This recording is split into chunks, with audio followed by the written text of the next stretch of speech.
South went to the DC area because they felt like they would get, they would get protection if they were right where the president was.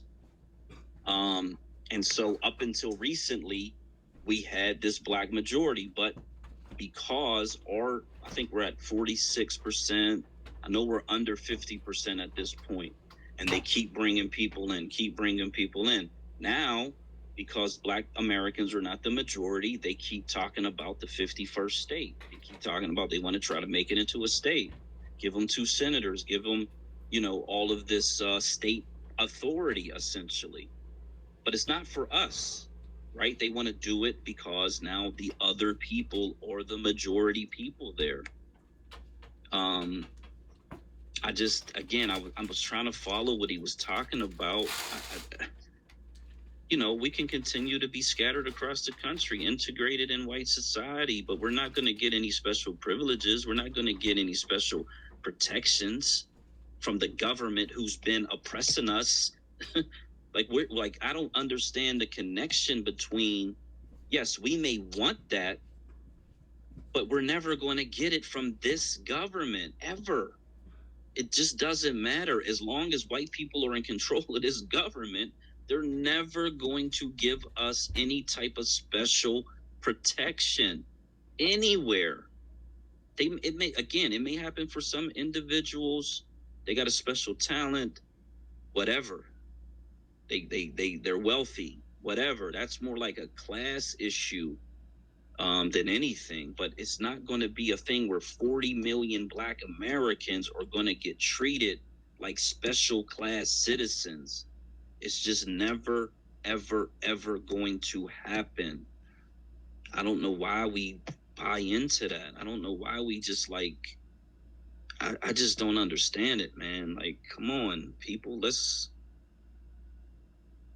just think our way through every thought that we have when it comes to this, because this is like really, really important. It's really the most important thing,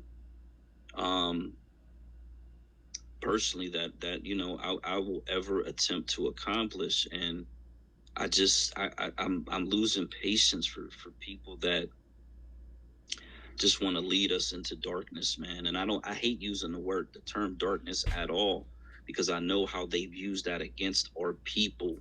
It's their evil way of using certain words to really pattern negativity against us.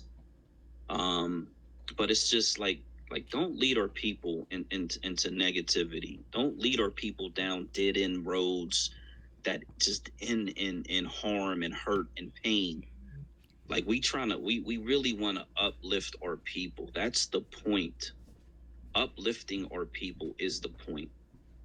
Miss Enough. I'm really worried that if people start listening to these certain people, that you guys are going to start a war, like a really bad war between black people and within us too. We're going to start a war between each other, and we just have to all get on one accord. And I feel like black majority, what he's trying to offer us is just a better way of trying to get some power. You know what I mean? Just a better way, rather than all this other nonsense that everybody keep coming up with. This is not the first time I heard that. I think this is like the 4th or 5th time that I keep hearing that this is what people want to do, and I'm just not on board with it. I'll never be on board with. I'm sorry, but I'm on board with moving. Okay. I'm lost. What on board with what? What you not on board with? I'm on board with what black majority is talking about. So the man over there in the hat with I'm talking about the other guy that just left. I'm not on board with what he's talking about at all. Sovereignty, put us going to the Indian, like that's not our land. I'm not an Indian, so I wouldn't even be able to go over there. I'm not. literally a foundational Black American. So that's not going to help. He may be half foundational Black American and then Indian. Maybe he can go over there, but I can't. I don't have no right to that land over there. Okay, look, I'm I ride with the black side of my body. You know what I'm saying?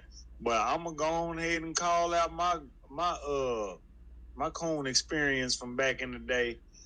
I didn't before I knew about all this shit, the conscious shit and all that, and I ain't know when I was like 11, 15, 16, I'd be like, I would just tell bitches that I was half Indian because my daddy's mama is Indian, but my mama black, and her people come from here.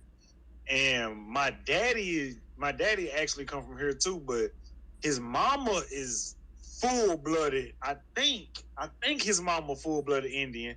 I only met her like 5 times in my life, and she looked like a light skinned black woman. But as I got older, they was telling me, "Oh, she half Indian.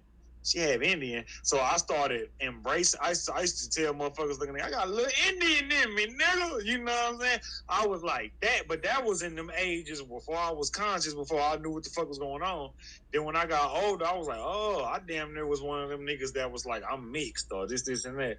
But long story short, I finally came to the realization that, oh, no, I think I relate more to foundational Black Americans because I'm not one of y'all. It's just that my daddy, which is a deadbeat, which might come from some kind of different cultural type of shit where motherfuckers lead their kids, but the nigga just up and left my ass. Shit, 2 years old. He said, "Fuck me." Then he came back at 8. When I was 8, then he came back when I was 16. And I never seen him again. So 16 is like a starter where I was like, what the fuck is a father? What the fuck is this? What the fuck is that? So you know what I'm saying? You start trying to identify yourself, and I found myself in the identification of Black people because my mama come from a woman that was born here, and her mama come from a motherfucker that was born here, and her mama come from a motherfucker. So somebody was a slave. So I don't even have to go to ancestry. I know 3 generations was in America when I was born. But I know my daddy is half whatever, and I just don't rock with that side because that side don't really give a damn about us like that. But accountability, you want to make sure that you do that because when we do get our reparations, you got to have paperwork. You can't just go and say that you are a I foundation. know. That's why I said my mama's mama, and her mama, and the mama after that, them motherfuckers was. She was out here picking cotton. Yeah. She told me stories about that shit. So that's why I'm like, okay, I think I can pull it up. But I'm not. I'm saying that I was almost on the train at 15, 16 years old, embracing mixed and not black. Mm-hmm. That's what I'm saying. Okay.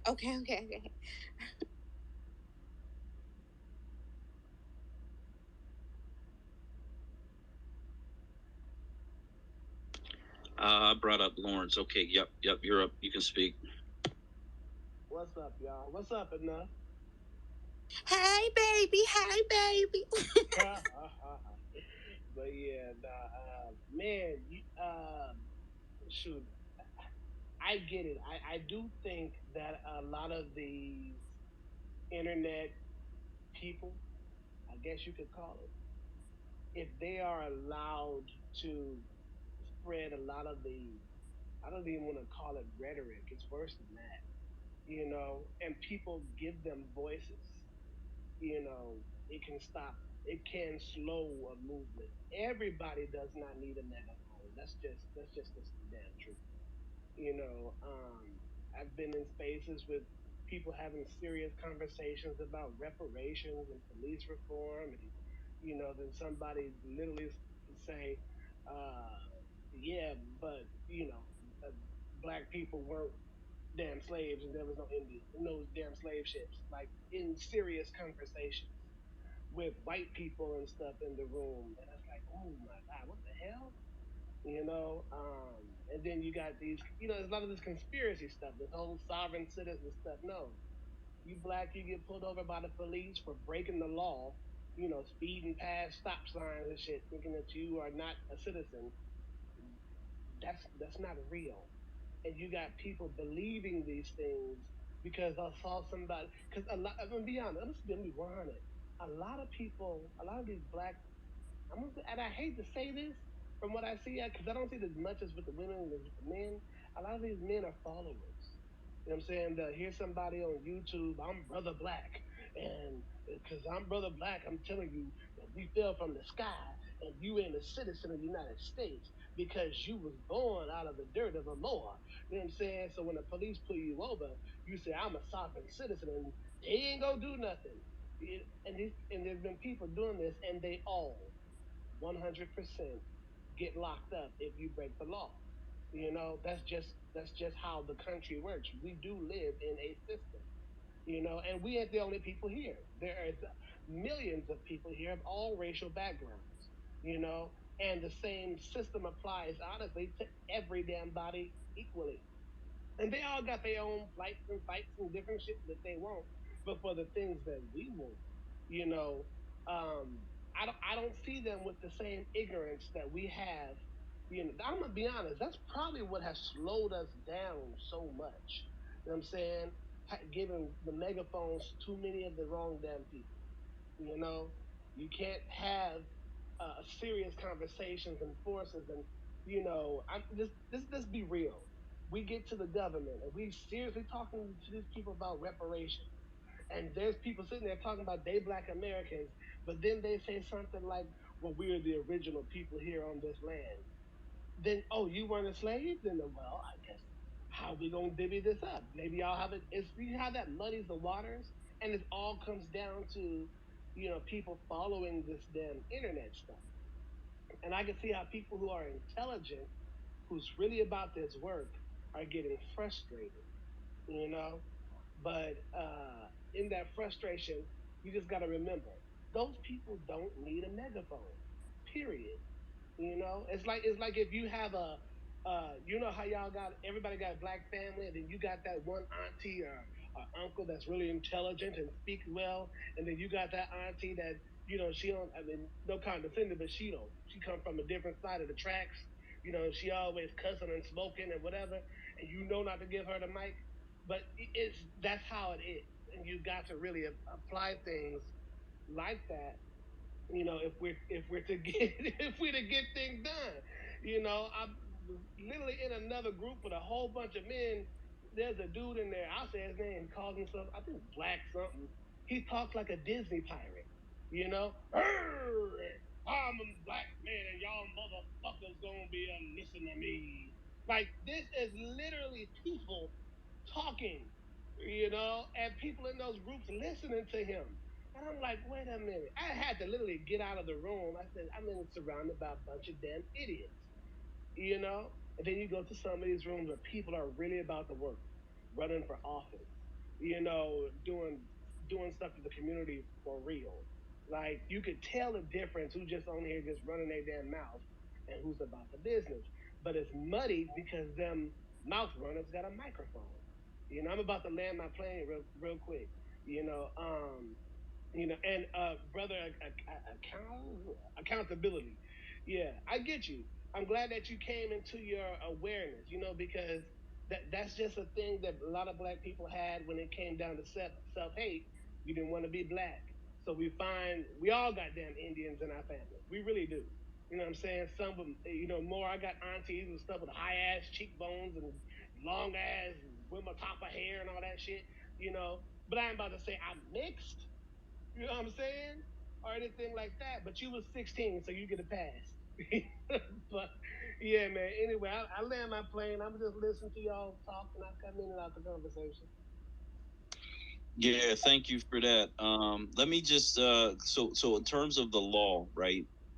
While the law as it's written may be equal for every US citizen, because police officers have discretion, judges have discretion, prosecutors have discretion, it is not applied equally and equitably, especially to Black Americans. So it's not that the laws, the way that they are written, it's the way they're applied is the problem. Shango. Yeah, I was just wanted to follow up on what Brother Lawrence was saying. Brother, be careful how you say everybody doesn't deserve the bullhorn, because musicians and entertainers like yourself don't necessarily have a good rapport with the community. As soon as y'all get on the stage, y'all do go doing a whole lot of buck dancing, you know. So don't talk about Aunt Mamie, who might not be able to get her words together or might be drunk, because she might speak the truth. But there are others who like might look at you and might look at you side eyed, brother. You know, so be careful with that. Everybody got a voice. Aunt Mammy does not need a bullhorn. And to make it clear, I'm a musician, but I'm also an entrepreneur. I'm a real estate investor. Okay, just so That's you know. And the thing is, that's and not every true. and I don't think. Everybody has a voice. Hold on, Shango. And I don't think every celebrity needs a bullhorn. A lot of them celebrities do need to shut up. I don't think black people need to keep making celebrities spokesmen for our community. Big up, big up. Um, I was going to say something about what Lawrence was saying about how men are followers, and I definitely agree with you. And I think we have to remember that a lot of men are missing their father in their household. So it is women that are looking to for, and we may not have all the. No, Can you we're not. please let me talk? No, we're Please, not. please, You don't please, need. Don't start that. please, please, just let me talk, and then you can rebut me, but please let me talk, because when you were Let just her get talking, it I off, let man. you talk. Hey, I'm fatherless than a bitch. I need it. Go ahead. Okay, and so I know that my I have two sons, okay, and they don't have a father, so I know in my heart that I have to go and find men to be in my son's life, because there's things that I can't teach my sons. There are things that, and I have to actually go to God and ask Him to bring the right men into my son's lives, because my sons are under 5 years old, and so I have to make sure I find the right men so that they don't get sucked into all the shit that these people are saying, because there are people out here that are talking a whole bunch of crazy shit, and I don't want them to influence my kid. But there's only so much. I want to make this very clear. There's only so much a woman can teach a man. Okay, and not only that, I want you guys to remember too, women also need a father too, because then we get into where women are because I didn't have a father, okay? Because both of my parents died, okay? So I had to fend for myself. Anything I learned, I had to learn for myself, okay? And so we also need men in the house for women, for girls too, because they need to know how a man is supposed to treat you. And that is how women get into these fucked up relationships, okay? How women get into these fucked up relationships with these men that are not for them, because they're too busy trying to chase an actual father and not looking for a partnership, okay? A relationship. And that's just what I have to say, okay? I'm going to land right there, and I'm going to drop the mic. Woo-hoo. Okay, Miss Clarice. So let's keep it civil, and let's let people finish speaking and then raise our hands so that we can just have a positive discussion, a positive interaction, and let Miss Clarice go. Shalom. Give me 1 minute.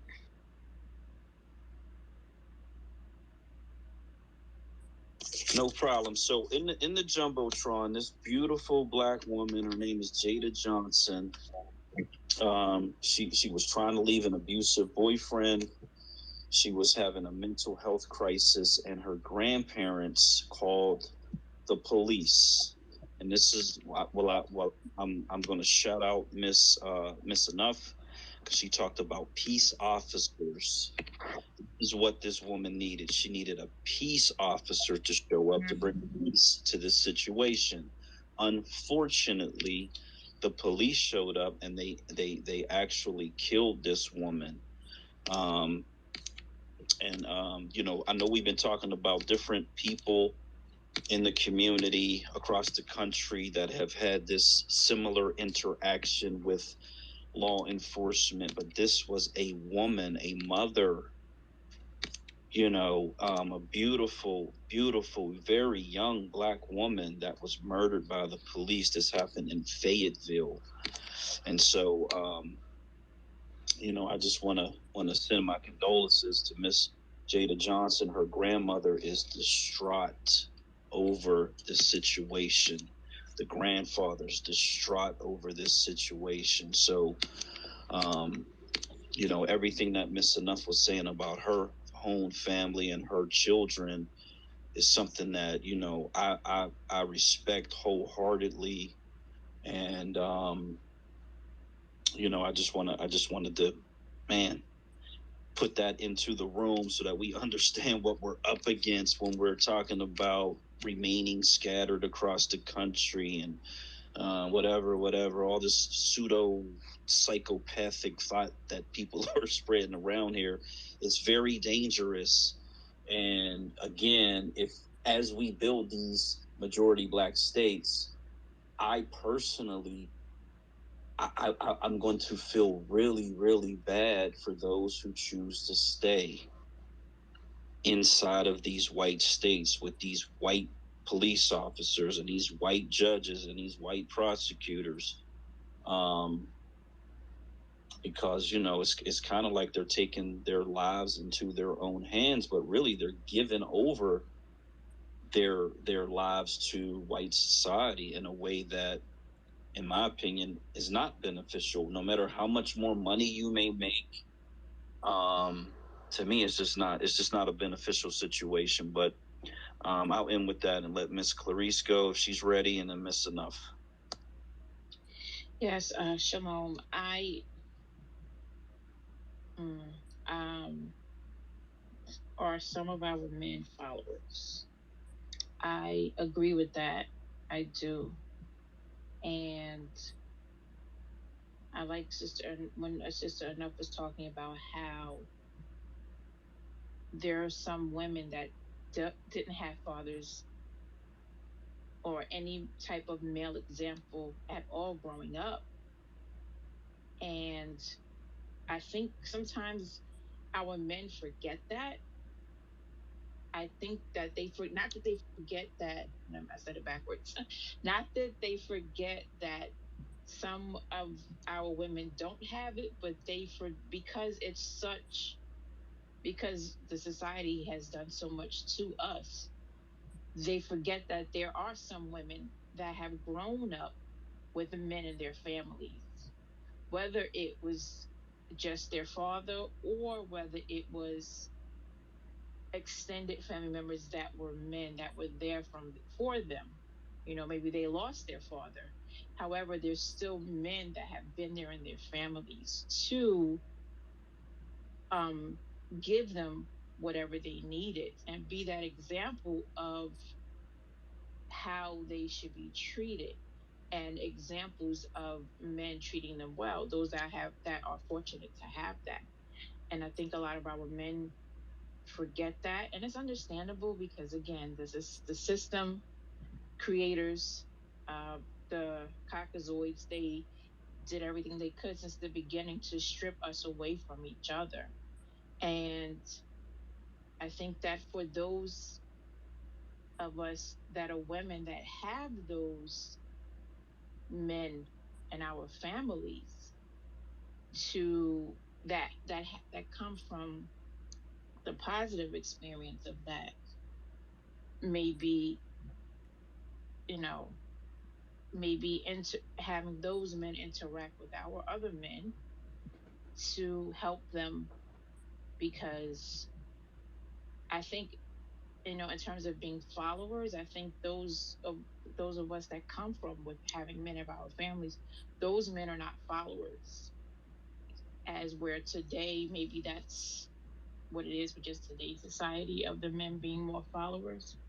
But that's yeah, that's what I wanted to share I because I feel you on definitely that one. because I definitely noticed that yeah, sometimes talking to our men and the different ideologies that they have, it's yeah, it comes from like that follower rhetoric, if that makes sense. So yeah, I'll land. I think that's just enough. I was just gonna say, and then y'all, if anybody has anything to say about, but I definitely agree with you, sweetheart. But I wanted to say that in these spaces, if people keep talking about violence, I know that I have to get off of Twitter just for the safety of my children. You understand what I'm saying? I wanted to say that, and I want to really, really, really specify that I cannot be a part of that because I am not around black people. Okay, you know what I mean, and it is my duty to protect my children.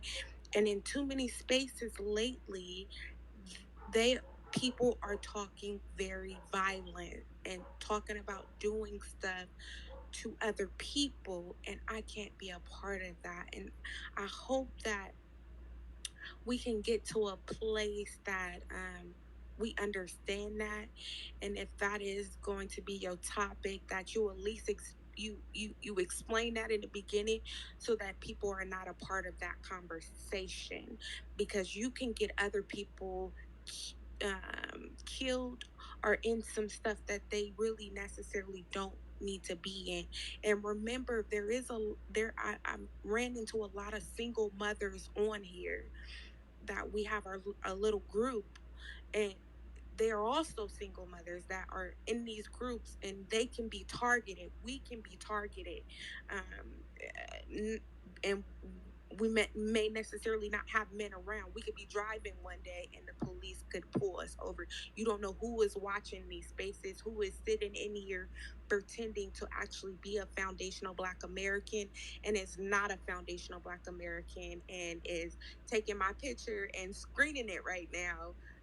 So please, please, out of respect for the people out there that are alone, even the elderly people that's out there, the disabled people that's out there that's listening to this and trying to be a part of this good movement, will have to pull back from this movement because of the safety of our children and of our own livelihood. Okay, but that's all I want to say. I'll land right there. So that's I'm so grateful you said that, you know, and to add to that, single mothers or single women that, we live by ourselves. And not to say that we don't have, family members or extended family members. However, how close are they to us? Everyone's situation, you know, is not the same, and that's true. That's very, very true. And I was speaking of something similar, I think, last night in a space, and I was just saying that, um, not everyone is gonna be at a place like that where they can be physically able to, give that type of pushback, and just and I said that for one, I understand that we are hurting from the things that are going on with us. However, like you said, just we just each have to be mindful, and not that we are not going to stay on one accord, but we do just really have to be mindful. So yeah, go ahead, Brother Lawrence. Enough, you are so right. And I've seen Clarice bounce in a room several times when people was talking too reckless. Like she's like, I ain't a part of that. I honestly will not put FBA or any of them hashtags in my profile because of all the inflammatory, dangerous things I've heard in these groups. Because there are a lot of reckless people, and this is social media. There are people, police, and those departments and stuff do watch these things, and especially if the FBA is movement is so big, and you actually have groups of people trying to really push to classify it as a hate group, and they've actually called law enforcement on stuff. These things have actually happened, so they know. Let's believe they know about what that movement is, and they're looking. For that reason, I can't put any of them hashtags in my Facebook. I've been on here where women have actually said, y'all talk about women, women have actually said they've gotten arguments with Africans and stuff on here, and that they've actually come to her house to try to fight her real house. These people and gave out their addresses, arguing over subjects and all that stuff. So you definitely gotta be careful. Even I got caught up in the stupidness. I ain't gonna lie, I don't got no contention against Africans. I don't even know any Africans. There's not that many of them around like that for it to be all this big ass, craziness against Africans like that. I get the topics of immigration, but it goes way further than that. And I found myself, I was standing in front of one of my houses, and there is an African dude down the street who's really cool, really sweet, and I was out there screaming and yelling with this debate about, Africans this and blah blah blah blah blah. And I turned and looked, and I saw him a couple houses down in his driveway, and I felt so horrible. I felt so bad because I was saying inflammatory things, yelling in this phone, things that I know that I don't really say, and those things were actually hurtful. And he was literally looking at me like like the Apu from Aladdin with eyes when he took that bread, like ooh, and I felt horrible, you know, and because I know that that's not real, so it can be dangerous with a lot of this stuff, and you know, people be. I've heard people talking about uh, literally like violent things that they're going to go do, to somebody or to some place, or how they hate immigrants so much that they're gonna do this, and a lot of that stuff, I'm gonna be honest, is very hateful. Everybody is not about good intentions on how immigration impacts us negatively, and we need to really, systematically vote and blood. No, these people are talking hateful things, and with the wrong eyes looking, you don't want to be caught up a part of that. So I definitely agree that you gotta be careful, careful with that. And what y'all was saying about followers, yeah, some of these dudes act like Tariq Nasheed is their daddy. You know what I'm saying? Like, I follow Tariq Nasheed. I watch a lot of his stuff. I support, the brother on his movements. But these people act like they daddy, like God is walking, And then some people act like that for other of these social media people. And I'm like, these is just do people with good doing some good work on social media platforms. You don't need to be damn, following these people's word isn't law, and a lot and everything they say is not right. At the end of the day, you know. So, but I guess, and that's why I said I know in these spaces, a lot of followers. Shoot, grown men, when I've done things like teaching and stuff like that, and in business or whatever, black men are so easy, and this is honest to God. I'm being honest. They submit very easy. You know, I'm sitting there teaching a class, and I'm asking this dude his name, and first thing he calls me is boss. I'm not your boss. You know what I'm saying? So easily to just submit yourself. Yes, boss. And he's a damn 30 something year old, 6 foot something, something, a black man. And I get it. I'm teaching and he's, putting himself in a student, but lead, like alpha, like man up, like, we can't be all followers like that. And no, that's not everybody. I know that's not remotely everybody, not at all. But I just see it too damn much. It's one of them things that, as a black man, disgusts me. You know, before I land, I remember when I was 20 something, and my dad was talking to his supervisors on this phone. He used to clean houses for banks, and I remember he said these words: Oh yeah, I do's my work, boss. Do's my work. When I tell you, this had to be at least 10 years ago, and I still cringe by hearing that. I do's my work. Do's. It just felt so because he was talking to white people, and I just felt like, what? I do's my work. You know, so we really got to reverse that with a lot of damn people, But we just talking. It's 3 a.m. He said we just I talking to three. I Yeah, it's think. Oh, go ahead. no, you can go ahead. You can go ahead enough. Okay, I respect what you're saying, and I agree. I agree. But then I also believe. I know you said there is not all, but I do agree that we do have some strong black men out here that's leading for themselves and understand the assignment. Um, I don't know if some people think that this is the new Martin Luther King and the new Malcolm X, but this is, I don't know. But I know, like I said before about my reparations, when the people go up there to talk to the federal government, I need to see it on TV. I need to see what you in there talking about because I don't want nobody signing my life away or signing something away that shouldn't be talked about. Okay. That's all I got to say. Because please do not be up there talking for me. I honestly, I'm sorry to say this, I don't trust a lot of people to even go in there and talk for us because there's so many people talking crazy right now.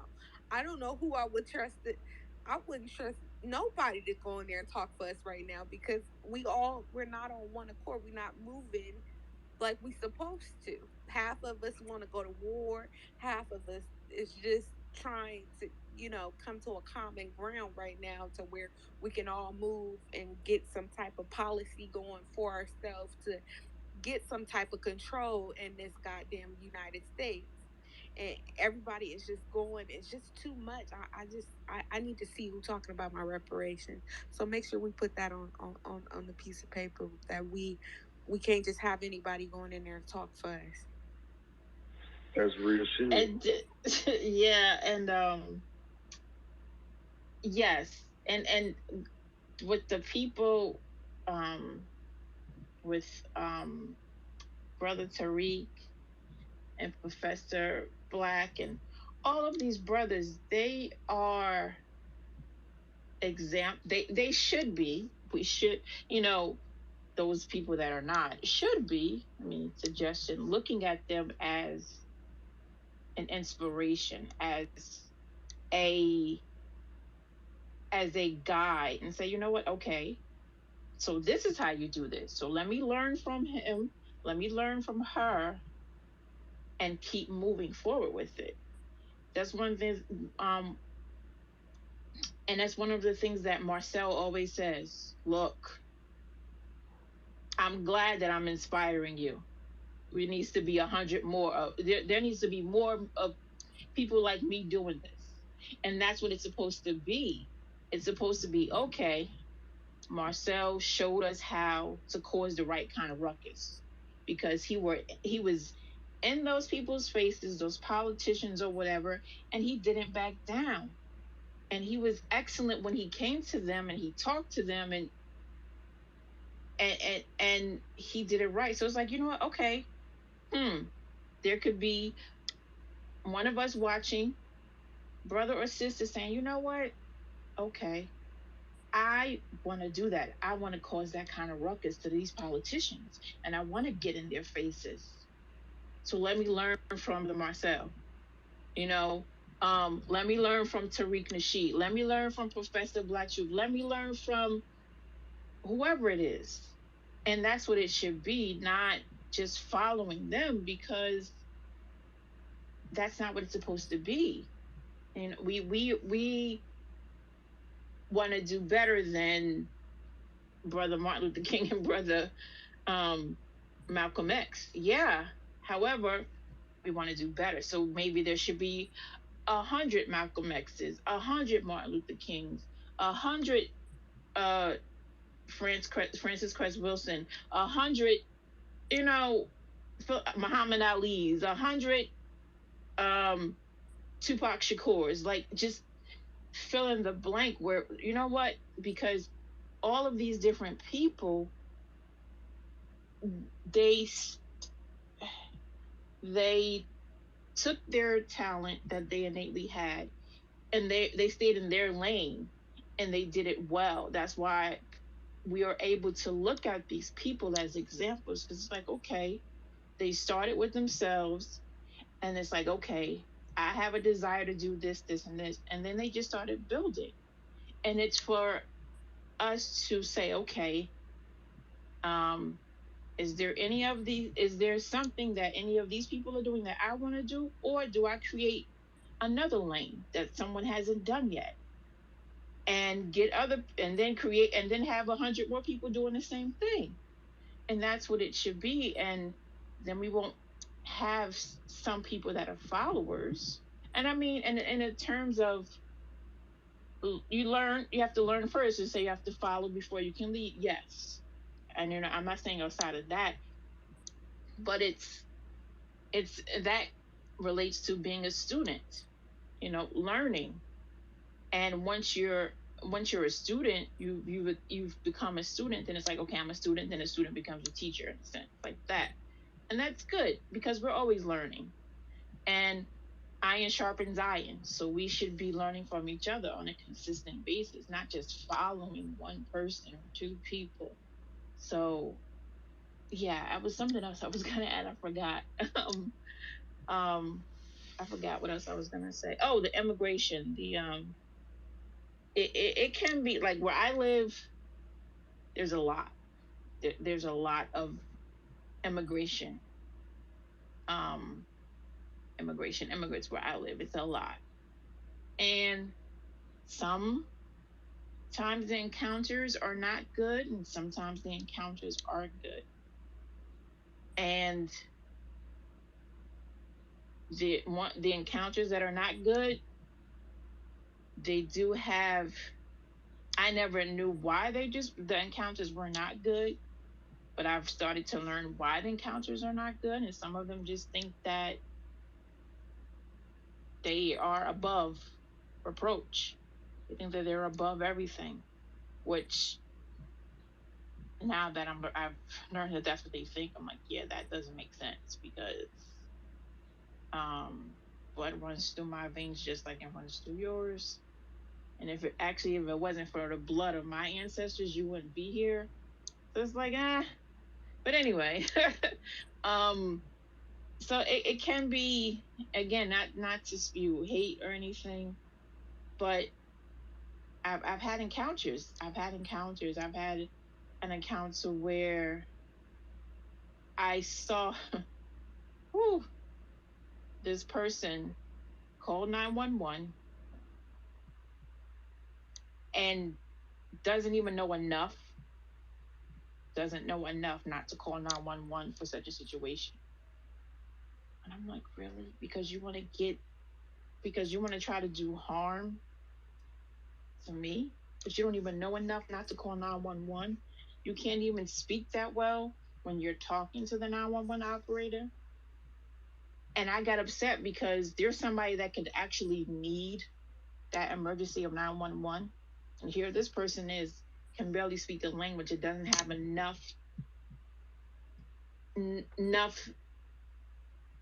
enough brains, or not brains, but enough smarts to know that's not what you call 911 for. It's not. And I'm standing here watching this unfold in front of my eyes, and I was like, oh my gosh, somebody could be needing 911 right now. And this person can't even speak the language. And the operator on the phone is like, what is your emergency? I need the police. Okay, what is your emergency? Couldn't even communicate that. And that made me, inside, I was so angry, because people have tragedies every day and they need 911. So it's stuff like that. That's the stuff that bothers me. If you're going to be here, learn how to move accordingly and not take something away. Because what if somebody died because this person didn't know not to call 911? That's the bigger picture. So, um, and and I just should have to say some encounters are good, some are not good. Um, but yeah, I win. Somebody else talk. I feel you on that one. But for real,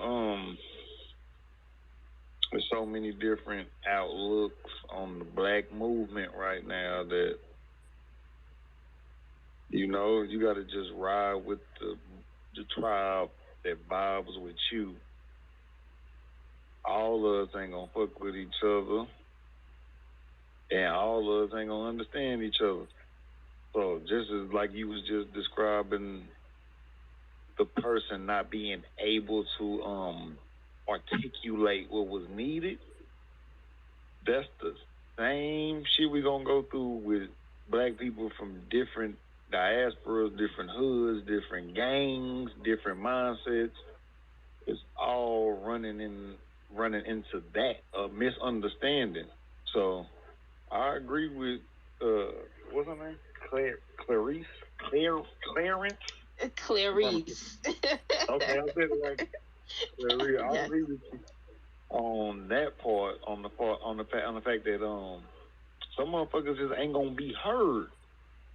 You know what I'm saying? And the people that don't get heard end up making their own tribe. So what we need to end up doing is at least hearing out some of the motherfuckers that agree with us and that can agree to disagree with us. If they can agree with us in some shit, and then we just disagree in like, if we agree on majority of shit and disagree on less shit, we can work with them motherfuckers. But it's the motherfuckers that feel like FBA or feel like any other the freedmen or anybody. They feel like that we against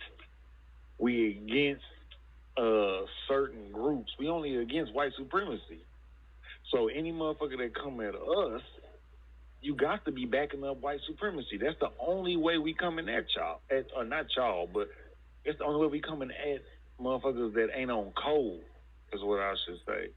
So the whole thing of trying to gravitate towards who understands how you feel, it still end up making you an individual in this world. You know what I'm saying? Like, we all ain't gonna, even Tariq and Jason probably don't agree on shit. That's just two motherfuckers that we all can agree with on what they talk about, but they probably don't agree on the same shit mentally. So that's what all black people need to be on, and we need to probably focus on what we want to handle individually and then try to work on that shit. And we'll have an individual in every field trying to solve some shit. See, me, I'm trying to solve the homeless shit. I'm trying to solve this just being poor in general with the poor mindset. I just want to be a nigga that help with that. Even if I can be a motivational nigga, if I can give a nigga a few dollars so he won't have to sleep on the street, I just want to put myself in a position to keep niggas from what the fuck I was doing. Now, I really don't know what the fuck we were talking about, but I know we was talking about motherfuckers being on some kind of code with each other. So I'm gonna let the rest of the panel talk. God damn it. So I feel like this. We all are on code about getting a check cut. So if we can come to an understanding. Now the other stuff, like everybody, black majority know everybody will not migrate. He knows that. He said that. He even checked me on it. He told me like not everybody will move like that. There will be some people that stay where they're at and just continue. But we all can agree we want to check, right? We all want our debt that is owed. I know I want my business number. You understand what I'm saying? We're all on that code. So if we could just get the money, then y'all could do whatever the fuck you want to do.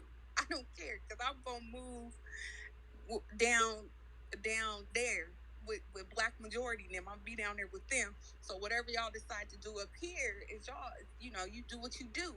But if we could just get if we could just all stay on code just to get the money, and let me tell you something. Me being FBA just means Foundational Black American. I am not. That is not a group that I'm in. I'm not in nobody's group. I'm not. I'm not. I'm not. That is just who I am as a person. That's who I identify with. You understand what I'm saying? I can also identify as a descendant of slave, right? American descendant of slave. I can also associate myself there too. But I am not in anybody's group. This is not a group. And I wish people would get out of that mindset of thinking that these are groups. These are not groups. This is who you are, sir. You are a foundational Black American. That's who I am. So that's not a group. And what else I was saying? Shit, you got me up here thinking I'm smoking weed. Okay, okay, but no, we all just need to get on code with this. If we all could just get on code to get our reparations, this is the majority goal, so that we all can before that, of course, we're all going to be having our own separate projects that we're doing before we even get the reparations, like moving that way. You know what I mean? Now that I know I'm going to go to school online, I can also start looking at moving that way, which Black Majority was he said something on my post one time, and I started looking Black Majority. And so that is my goal. You know what I mean? That may not be everybody's goal in here though. Your goal could be shit to build where the fuck you at right now. Get land where you at, and nobody is going to be mad about it though. I want everybody to know this. We are not going to be mad. If you decide to not want to move that way, that's okay. Doesn't make me love you less. Doesn't make me hate you or anything. I'm happy for you. You do what's best for you, but I'm going to do what's best for me, because what's over there will help me in being around other people that look like me. I don't have family like the rest of you guys to go and be around. You know, I have my grandmother that I would take with me, but that's all I have is my grandmother. But I have siblings too, but we don't know each other like that because we grew up in foster care, so we're not close like the average person. Yes, I would love to be close with my siblings, but it's just not like that. It's not on that level. So, and moving down there, where I know there's going to be some good, intelligent Black men down there, that can help. You know, will can help with my children, my two boys. So that's where I'm going. And staying amongst the white people, I'm just not for that. It's not a lot. It's not a smart move for me. But if it's a smart move for you, more power to you. I ain't mad at you. What Tupac say? I ain't mad at you. um, we talking about when you were talking about moving, and you mean relocating to a different state? Oh, yeah, and Yeah. go ahead. So if you my, Black Majority didn't put so much shit up here, Lord. Let me find it. Because he just be putting so much shit up here. But like, there's some certain states that we as foundational Black Americans can actually get control over because we are the majority there. But if more of us move that way, um, but if you go into the jumbotron up there, he's already listed the states that it's. I think it's like 8 states down there that we could actually potentially like be controlled over. And you don't need a whole bunch of. You don't need all 40 million people to take over these.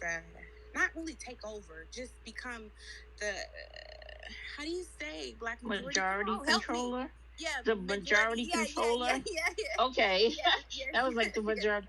Yeah, I Yes. am. I I'm like I need to find. I need to look up here and find these and see what states these are, because something I've wanted to do is that my grandmother, she passed away a long time ago, but she told me that her family used to have land, and at one point someone in my family was supposed to be taking care of it, making sure the payments were made, but um Last I heard, that was no longer the case. So I'm like, I want my grandparents' land back. I want that land to stay in our family. And so that's one of the things I'm going to do. Not, I mean, I won't be able to do it immediately right now, but eventually I'm going to make that happen. And I look at it too because I have a lot of elderly in my family. And yeah, they're okay, but if I could take them, especially um my grandmother siblings or whatever, grandmother, grandfather, whatever, if I could have a land for them to peacefully be in and not be around certain things, I'm gonna do that.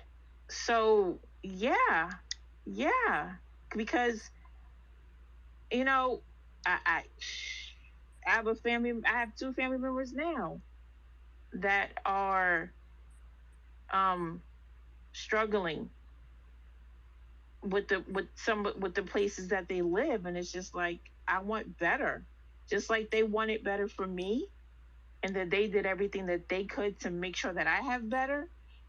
Okay, I'm going to continue that, and as long as they're around, I'm going to do what I can.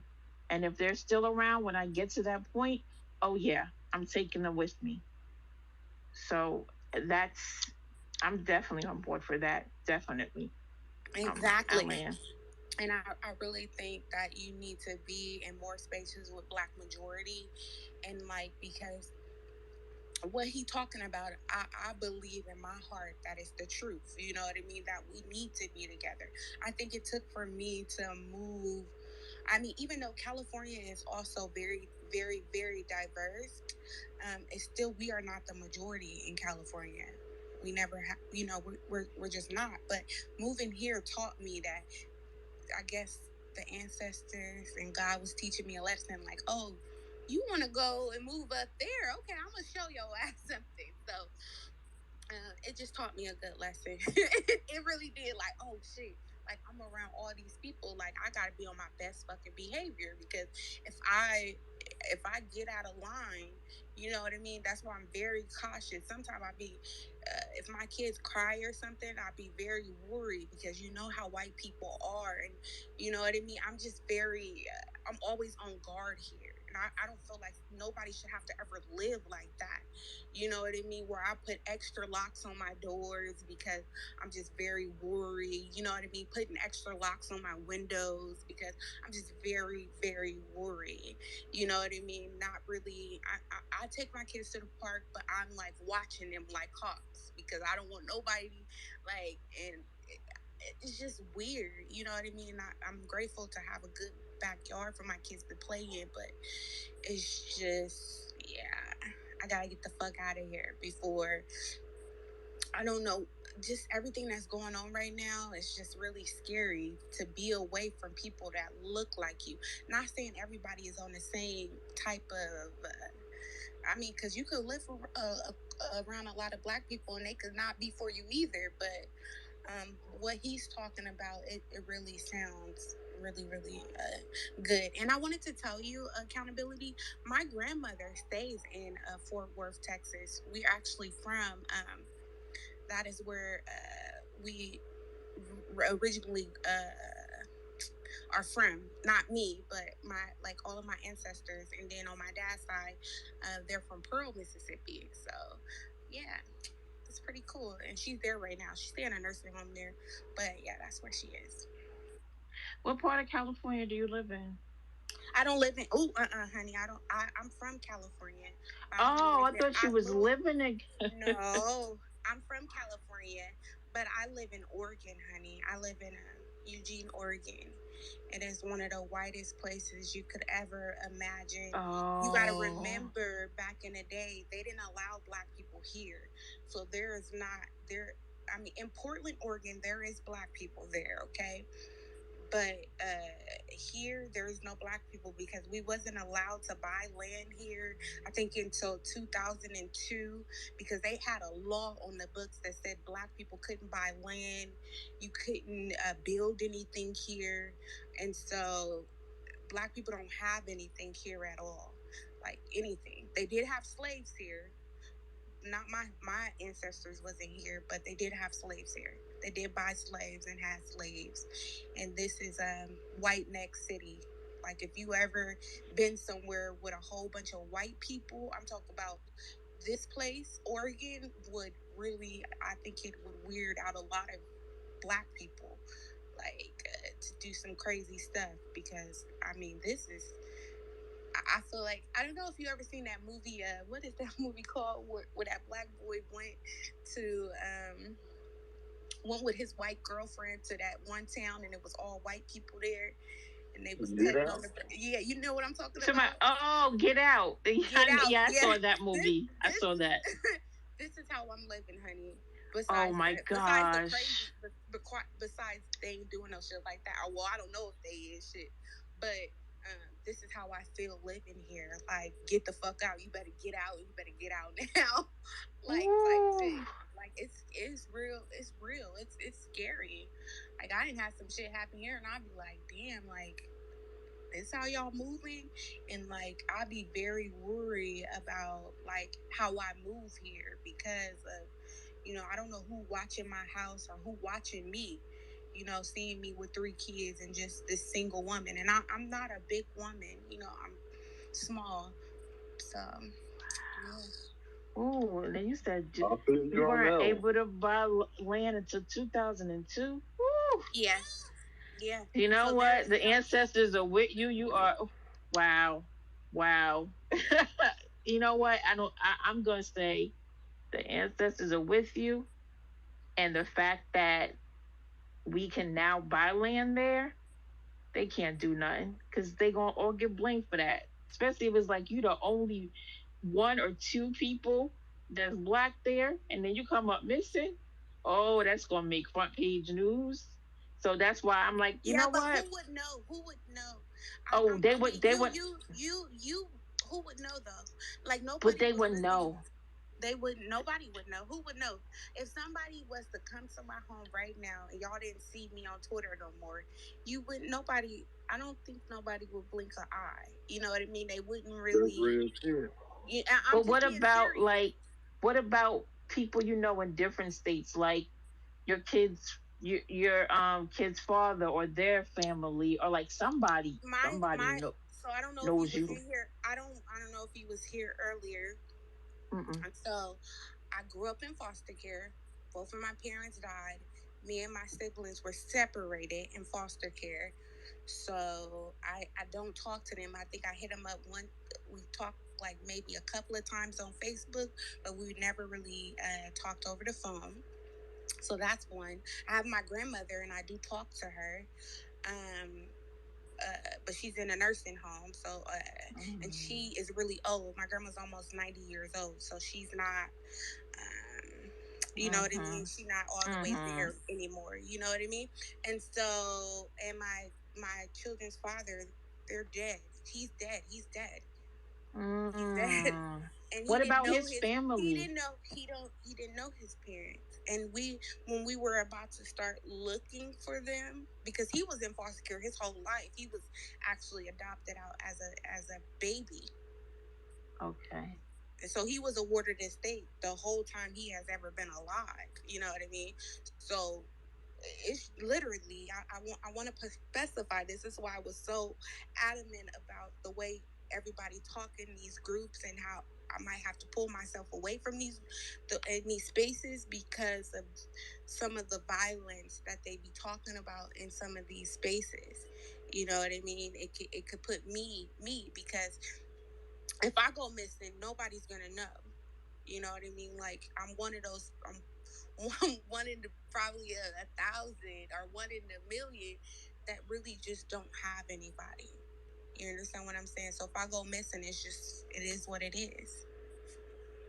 Mm. That's All real right. shit. Well, look, Because look, Go ahead, brother. Go ahead. No, go ahead. I was gonna say, look, give me your information. That way, anything happened to you, be like, I know what happened, and I have everybody up in that town. Anyway, go ahead, brother. I was gonna say, goddamn it, I feel I feel exactly what you're saying because when you ain't got no army, my nigga, your ass is grass. Now I can say that from seventh grade, I was new at a school, and two girls jumped me. Now I'm new, so everybody, all the niggas in the line ain't trying. The brothers, none of them niggas ain't trying to stop shit. They didn't whoop my ass. They just got me on the ground. I'm like, what the fuck is going on? And beat. They didn't beat my ass, but you know what I'm saying? They jumped me. Like I'm getting kicked on my. I'm sitting up, like sitting up, spine up and sitting up like I'm in a chair, and they kicking my legs. I just got up. I was like, okay, what the fuck is going on? And that's just similar to what she's saying. Like, nigga, I was outnumbered at that. She had her cousins there. I was by my damn self. That's how I feel when you in a white neighborhood. Like, okay, if a white nigga just decide to punch me in my shit, who gonna stop him? Because all the rest of these motherfuckers white. And that's how I felt when I was at school. Shit, I was like, who gonna, where the fuck is her cousins at? Oh, her cousins is related to her. So they just laughing at my bitch ass on the floor while I'm not trying to hit them back. And they basically like, nigga, you should have hit them back. That's exactly how white supremacy act. And then when you hit them back, then they can whoop your ass. That's exactly how this whole system is. So the fact that this sister is alone, she gotta move how she move. Like I wouldn't say she need to move. I'm not saying she moving in a scared manner. She moving in a smart manner. Like okay, I ain't got no. My man gone. I ain't got this. I ain't got no. Oh, I think she said she had something on her, but you know what I'm saying. I do. Still, I do. yeah, I we do. ain't gonna put that out there, but But you know what I'm but saying. but let me tell you something. The people that I have met on here have also, reached out, gave me their number, and people do check on me. So building, I have built a community on here. So, but I still have to be wary of things. Even Black Majority reached out, was like, if you ever need to talk, give me his number. Like, you know what I mean? So, I mean, I have built a little community on here. I have some people that probably would come looking for my ass if they didn't see my ass no more. Like, oh, hold Oh up. yeah, I'll be like, Like, listen, hold the fuck. look, I'll be like, look, I booked the flights. I get everybody phone number. Y'all call me when y'all land. Listen, be all over it. Like, look, I somebody follow got to you be at home already. point. So Like, I'm gonna do the same thing like the majority said. I mean, you can hit me up. I'm gonna send you all my shit, all my information or whatever, and shit. You know, that's how we gotta move. for real, yes, yes, But now brother. that I left, I wanna specify this too. Now that I quit my job and now I'm going back to school. I am looking for things to move out of here, to get out of here. But I was trying to wait around and see what they was gonna do with this reparations in the state. But the way it's looking and how crazy it's been lately, I even stopped carrying my firearm with me because I never want to get in a situation where I'm in the car because it's an open carry state here. So I was carrying it everywhere just because I was afraid. You know what I mean? I don't know who gonna jump off or who might be feeling froggish to jump at me. And so I stopped carrying it with me because I don't never want to be in a situation like Jay, that boy that just got shot 90 times. You know what I mean? And now my picture is all over the goddamn everywhere. You know what I mean? And now my kids got to go into foster care. So I'm kind of saying fuck that reparations if they ever have the reparations, because I feel like my kids' safety is more important than the money they trying to give to me because I mean, if I'm dead, I can't do nothing with it. So I don't know. What y'all That's think all about right. We'll make sure the babies get the reparation. We gonna make sure. Listen,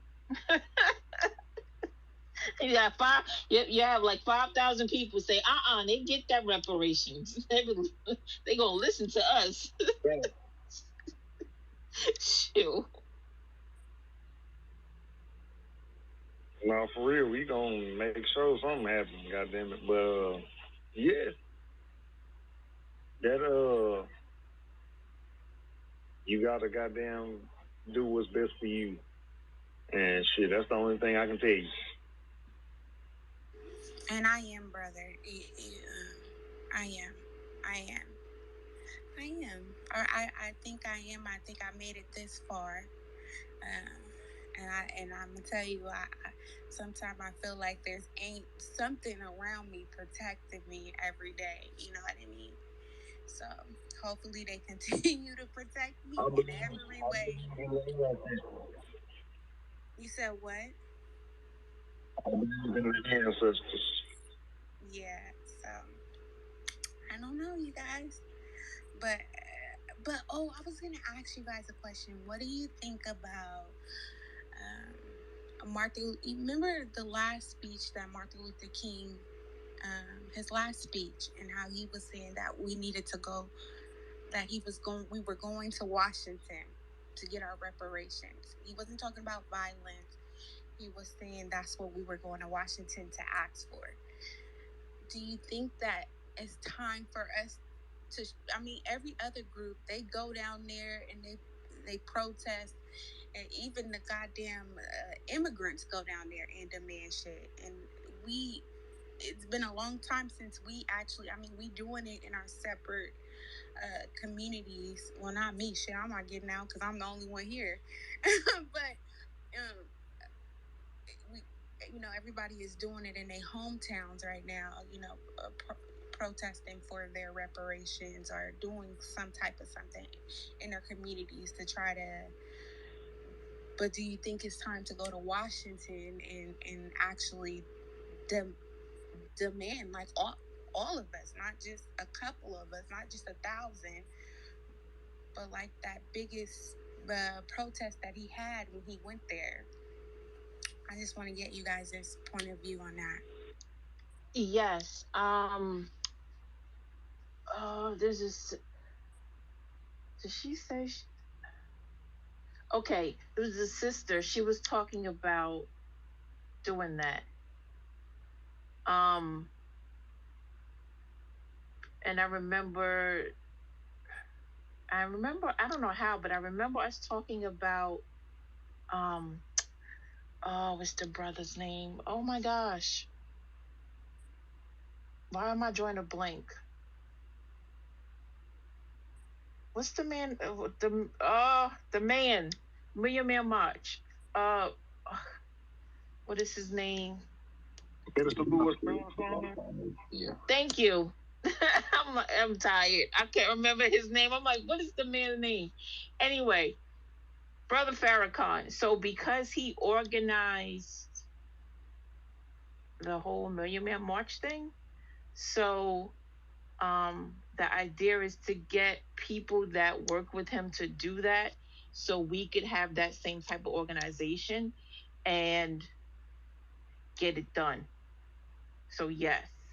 Um, so somebody working on it.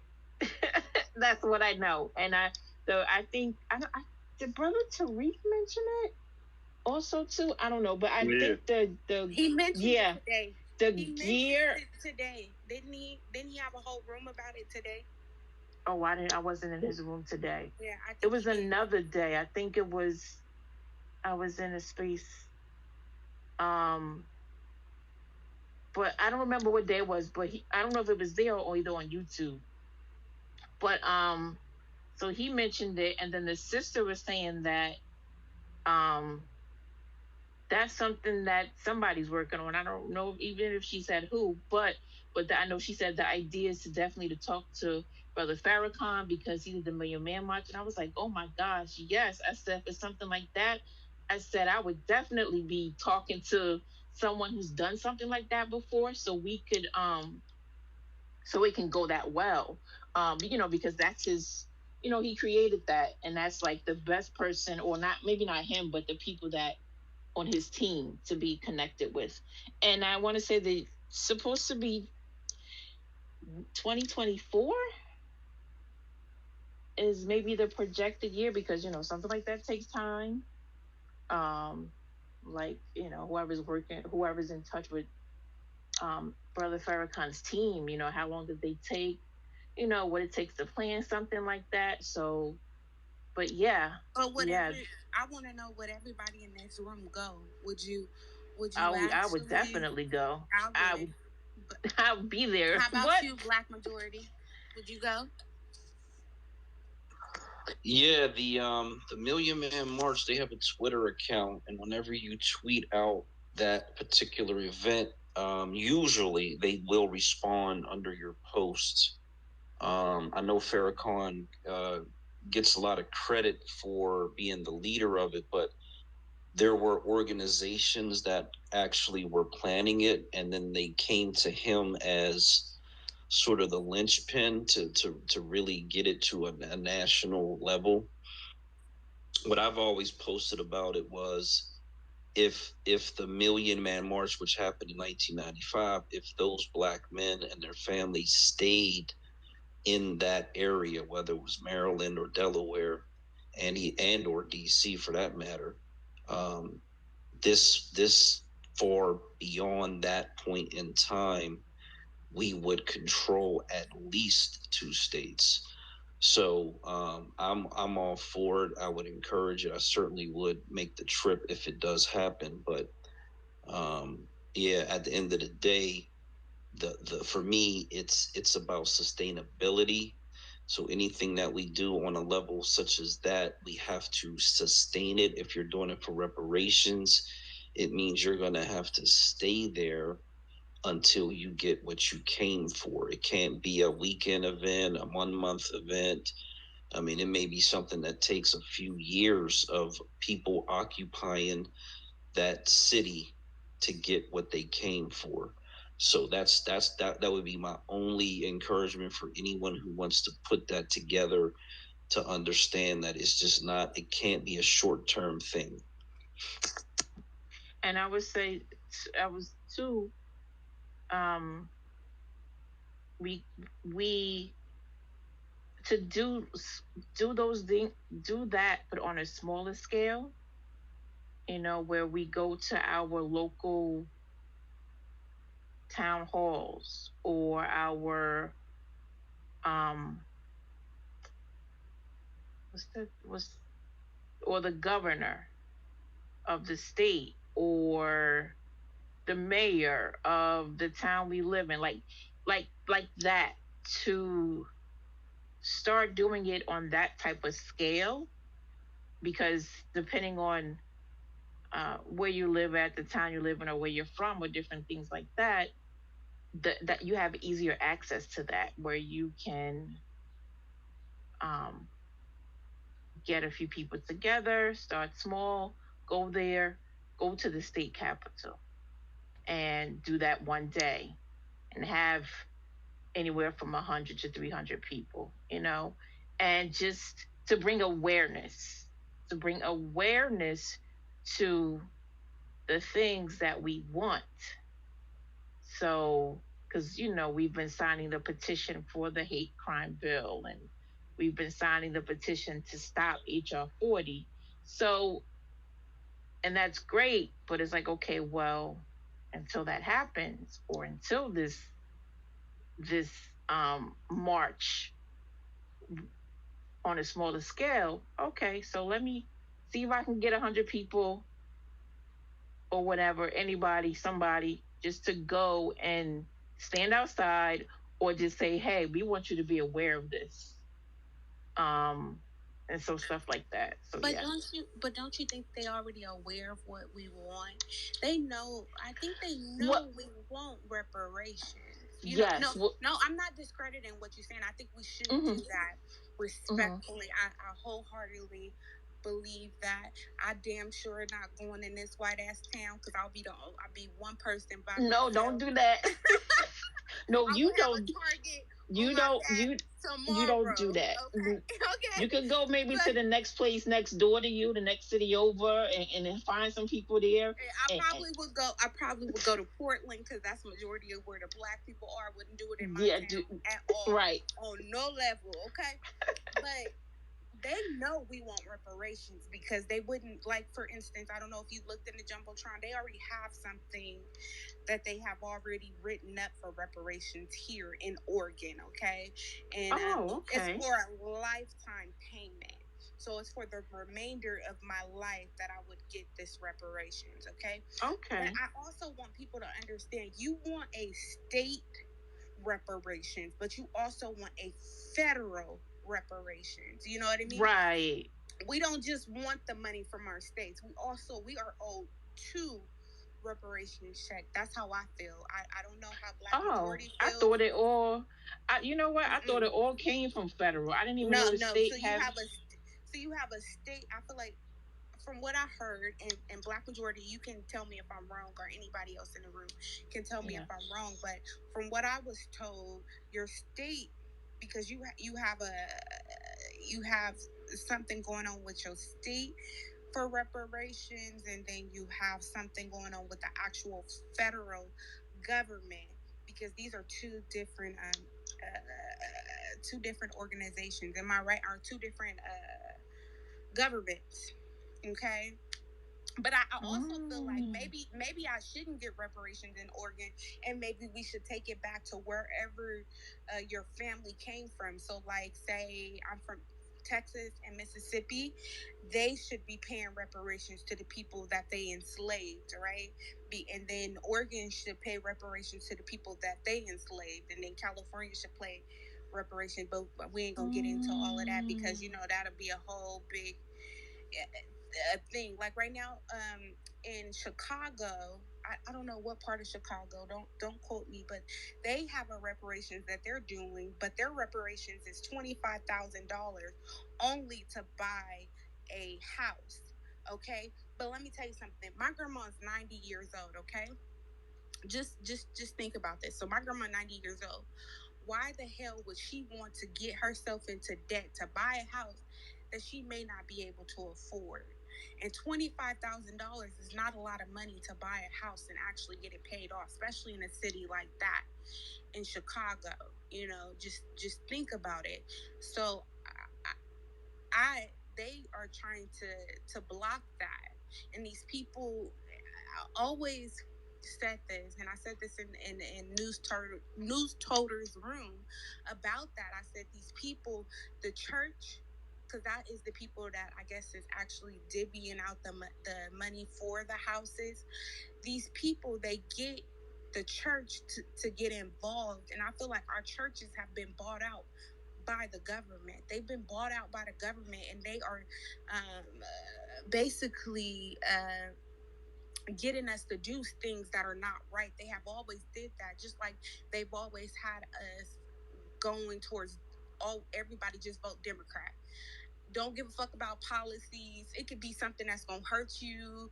What they're talking about is just vote Democrat. And look where it has got us today. It hasn't got us anywhere. We haven't came closer to getting anything or helping black people in any way. So I love God and everything, and I am, but some of these pastors have really sold the black community out in such a bad way, and you can say that I'm wrong, but that's how Oh I look no. at it. No, no, no, no. I know you. I agree. No, I listen. Go ahead, honey. I was gonna say that uh with the church thing, yeah, because the church, all churches are under the 501, 501, 503, something. I always forget those numbers mixed up. 501c3, something like that. So, and that's all underneath the Vatican. Even the ones that call themselves non-denominational churches, and it's been like that for years. Now, so the church is not what it used to be. The black church is not what it used to be. You may find one or two somewhere of a black church that still operates the same. Um, but because they're classified under the religion, they're still underneath that whole Vatican system. They just, I mean, but those, you may find some small black churches that still operate the way they used to. So yeah, that's what that is. And then the reparation thing, I did not know. I'm like, okay, I didn't know that each state was supposed to be paying, and then the federal government. I thought it was I said don't the quote me, state. but Black Majority never came and said if I was Oh right or yeah, wrong. so maybe Don't he quote me. maybe when I'm done, he can help both of us because I'm like I got questions, Black Majority.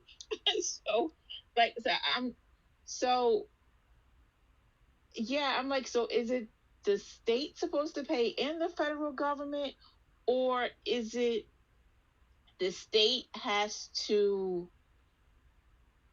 vote on its own um, um, act, like California did, and you said the state that Chicago did. Like, is it each state has to approve their own individual act, and then they all go to the federal government? Because yeah, I have some. Those are the questions I have about that. I did not know it was like that. I thought it all came from the federal government. So yes, and the aware, the awareness thing. And yes, they are aware. However, with us showing up, if we show up on a consistent basis, like it's like, well, wait a minute. One month we have people going to the state capitol or to their governments in New Jersey and California. Then another month we have people going, okay, another month people go in Washington D.C. and Nevada. Like, wait a minute. And then another 2 months we start doing stuff like that. That's gonna make some noise. They're like, wait a minute. They're just showing up not just at the state capitol, but in the local towns or governors and mayors, and they're like demanding stuff on a consistent basis. Where one group of people get together and do it here, another group of people and they get whatever, if they want to call themselves something, fine. But we're all moving in the same direction. We want reparations. We want our hate crime bill. End of discussion. So that's what I mean by to create that awareness, because they're going to start seeing it. Like, wait a minute, they just did this last month in this state. They just did this 2 months ago in these two states. So that's what I mean. But go ahead, Brother Black, because we have questions. Hey, okay, so yeah, so Miss Enough is right in the fact that states are doing their own reparations initiatives. They should be called restitution initiatives, simply because reparations has five main tenets, and compensation is just one of those tenets. So what the states are doing essentially is they are, they're forming task force, a group of people to essentially oversee a study, and then once they get through the study portion, they pass the information to the state, and then the state legislators are supposed to vote on whatever they produce, whatever amount they come up with, and whatever the qualifying parameters are for people to actually get some level of compensation. So, um, and so the state thing is happening in some of the states, but not all of the states. So that's a very important distinction to understand. California is one state, New York is sort of early in the process. I believe New Jersey is trying to come up with something. They say in the state of Georgia it's not going to happen. I believe Connecticut is another state that may be in the process of working on something. But most of the states, to be perfectly honest, are not going to even do a study or a task force or anything at all. So it's going to be just a handful of states, maybe a dozen. Um, and that's based on politics, to be perfectly honest. Democrat areas seem to be the ones that are able to get something started. The Republican states are just absolutely against it. Reparations can also come from religious institutions or educational institutions or corporations if they have, in some way, shape, or form, harmed Black Americans, specifically families, um, because obviously they're a much smaller entity. The federal level is the national level that should apply to all Black American descendants of American enslavement. It should just apply to everyone across the board, regardless of what state they live in, regardless of what college or whatever corporation that they work for, family work for. So, for the majority of Black Americans, as it goes through the process, the federal level will not only be the one that they'll get, but it'll be the largest sum that they'll get. And the difference on these state levels is they do not have the budget that would fully compensate, their state citizens. So I do believe, like in the state of California, they are way ahead of everybody else. Whatever number they come up with, that'll likely set the standard across the other states. I don't know if the other states will be able to match that amount, but it'll be some sort of a standard if it's based on the median income, the wealth gap, whatever they try to come up with. Other states will likely try to follow that blueprint. And then ultimately, again, the federal government is the one that will apply everywhere else. I don't believe if you get it in California that the federal government is going to be able to deduct anything. I don't think one thing will have anything to do with the other. I think they are completely separate. And so, if you do live in a state where they are doing state-based reparations, I don't believe it should affect anything that happens with the federal government at all. So I think you'll be safe in, getting two checks, if you will, if that's the way it ends up coming about. And Black majority, like for instance, like here in Oregon, what they're starting. Do you believe that because there's not that many Black people in Oregon? I mean, we are like 0.1% here in Oregon. Is that why? Do you think California will do something where they do for the rest of your life, or no? Like Oregon is saying that they're going to do. Lord the ambulance. Yeah, no. So that Oregon, I looked into that. I think it was 123,000 annually, and there was a few Black um, elected officials that came up with that. And I read the news articles, I read the quotes. He essentially was saying this is a negotiation. This is our starting point in the negotiation. So he kind of put something out there that was, in my opinion, really, really high and really, really impossible, to be perfectly honest. But he kind of put something out there to shock the system and to bring people to the table. But both of those bills that were put up in Oregon, they didn't make it out of committee in that state. So they are not moving forward at all on that legislation. And that's how, again, Georgia some of these other states where they got either right wing ideology, they're totally anti-black American, or some other issue where they're just not going to go for it. So unfortunately, in Oregon, it's very unlikely for that to happen there. The other entity I didn't mention was cities. Some cities have tried to come up with reparations. The problem is, in some of these cities that are trying to do it, either it's getting rejected during the process, or what they're doing is they're renaming other government programs and essentially just taking off whatever title they had, and then they're just slapping the word reparations on it. That is a problem that is happening all over the country. That's why you have a lot of people in these spaces that are really knowledgeable.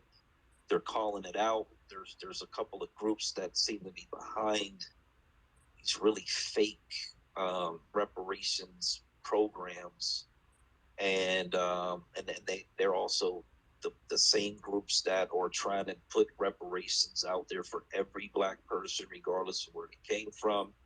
So there's all this opposition inside of the reparations movement, unfortunately. And in terms of California, it is very likely to be a lump sum that is either paid out all at once or paid out over a very short period of time, like 3 to 4 years maybe. Um, I personally don't trust anything that goes beyond a few years, because the administration could change, the ideology could change, and they could put in some legislation to kill it. So I would, if anything was going to happen, I'd say give it to me all at once. Give it to me in, two payments, three payments, but I really wouldn't want to go past three payments at all, personally. Um, and that's actually being graceful to the state or to the federal government, because you're trying to say, well, we don't want you to suffer by paying this money all out at once. I personally don't care about them suffering. They have the credit ratings, they can carry debt. If they put it all out at once, they should be paying their creditors back over 3 or 4 or 5 or whatever years that they want to do it. But they should pay the debt that they owe in one lump sum payment, as far as I'm concerned. So, Black Majority, they also had some people here that saying that, and I think these were Africans. I'm going to tell you right now, okay? Because we do, if you look at, we have a black organization here, but we have Africans that have implemented themselves into our organization. Well, into that organization, they mine, because I don't know, but there's Africans in there, and some of the Africans were saying, "Well, no, black people want housing. They want, affordable housing. They don't care about no money." And I was looking at the guy like, "What? Like, who the fuck told you can speak for us?" Like, I don't get it. And I feel like that is going to be a big problem, because there's so many people that look like us, but they are not us, but they are speaking for us, and they are being allowed to speak for the actual black community that is foundational black Americans. You understand what I'm saying, Black? I do. That is a major problem, because again, they already have programs that are around education and housing and loans for businesses or grants for whatever. And so what they are doing is they're trying to rebrand existing programs and attach the label of reparations on top of it. And that is why you have, like I said, a lot of these grassroots organizations that are really focused on lineage based or focused on cash payments, because they understand that is problematic. And anytime someone who is an outsider and they are working inside of the system, they are always going to be working for their own benefit, and for the benefit of their community. They are not going to be working for the benefit of our community. And so that's just being repeated over and over and over and over again. And it's like this reparations movement has really drawn that out into the light, because they were kind of working, um, in the shadows, if you will, and no one was really paying attention to what they were doing. But reparations has really shown a big bright light on everything that they've been doing. They've been very, very busy, working very, very hard to use American blackness to benefit their own little diaspora communities. So they've got all of these organizations all over the country, and they have been working very, very, very hard for themselves. So it's like we kind of been asleep at the wheel, and unfortunately, they haven't. I mean, they've been very politically active for themselves. Even in the NWACP, they didn't even implement it themselves inside of there. That is, I don't believe that the NWACP is the same thing that it was century. I mean, back then. NAACP? Yeah, no, Yeah, it's not. yeah, it's not the same thing. They don't They even speak up for us anymore. they yeah, no, it's not. NAACP is not the same. Uh, Brother Black, you were talking about there's a task force in New Jersey. There is one, or Yeah, there is one in New Jersey. If you've ever seen the brother DJ said one or Type Productions, he's in New Jersey. He talks about it. He's not on the task force, but he has been talking about it. I think there's a mayor that has a name like Baraka or something like that. I think he might be involved in it. Cory Booker may possibly involved in it.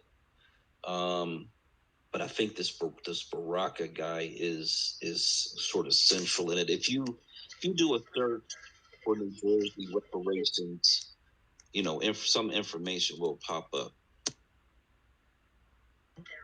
yeah, I never heard of a mayor named Barack. Yeah, I don't know him. I wonder what county he's in. Um, because I live in New Jersey. I never. I wonder what county he's in. Yeah. Yeah, I talked to brother DJ, but the information is very scattered. Like I don't get anything solid. Um, and even there's a brother. His name is Ty Harper. Somebody had posted a couple of months ago about something that he did. He had a letter for Jersey City. I'm trying to remember what the letter was. But so I DM'd him and he said nothing's passed yet, but they have to work on knocking and Cobra. I said, well, what can I do to help? And no, that's what I said. I was like, well, what can I do to help? Because that's the first time I ever seen anything like that for the state of New Jersey. I was like, well, okay, can I help? But after that, that was it. I wanted to do a space on here to talk to Ty Harper, but he never responded to me or anything because if he's working on reparations, I want to know, like, is he working on the state task force? Is he just working for one?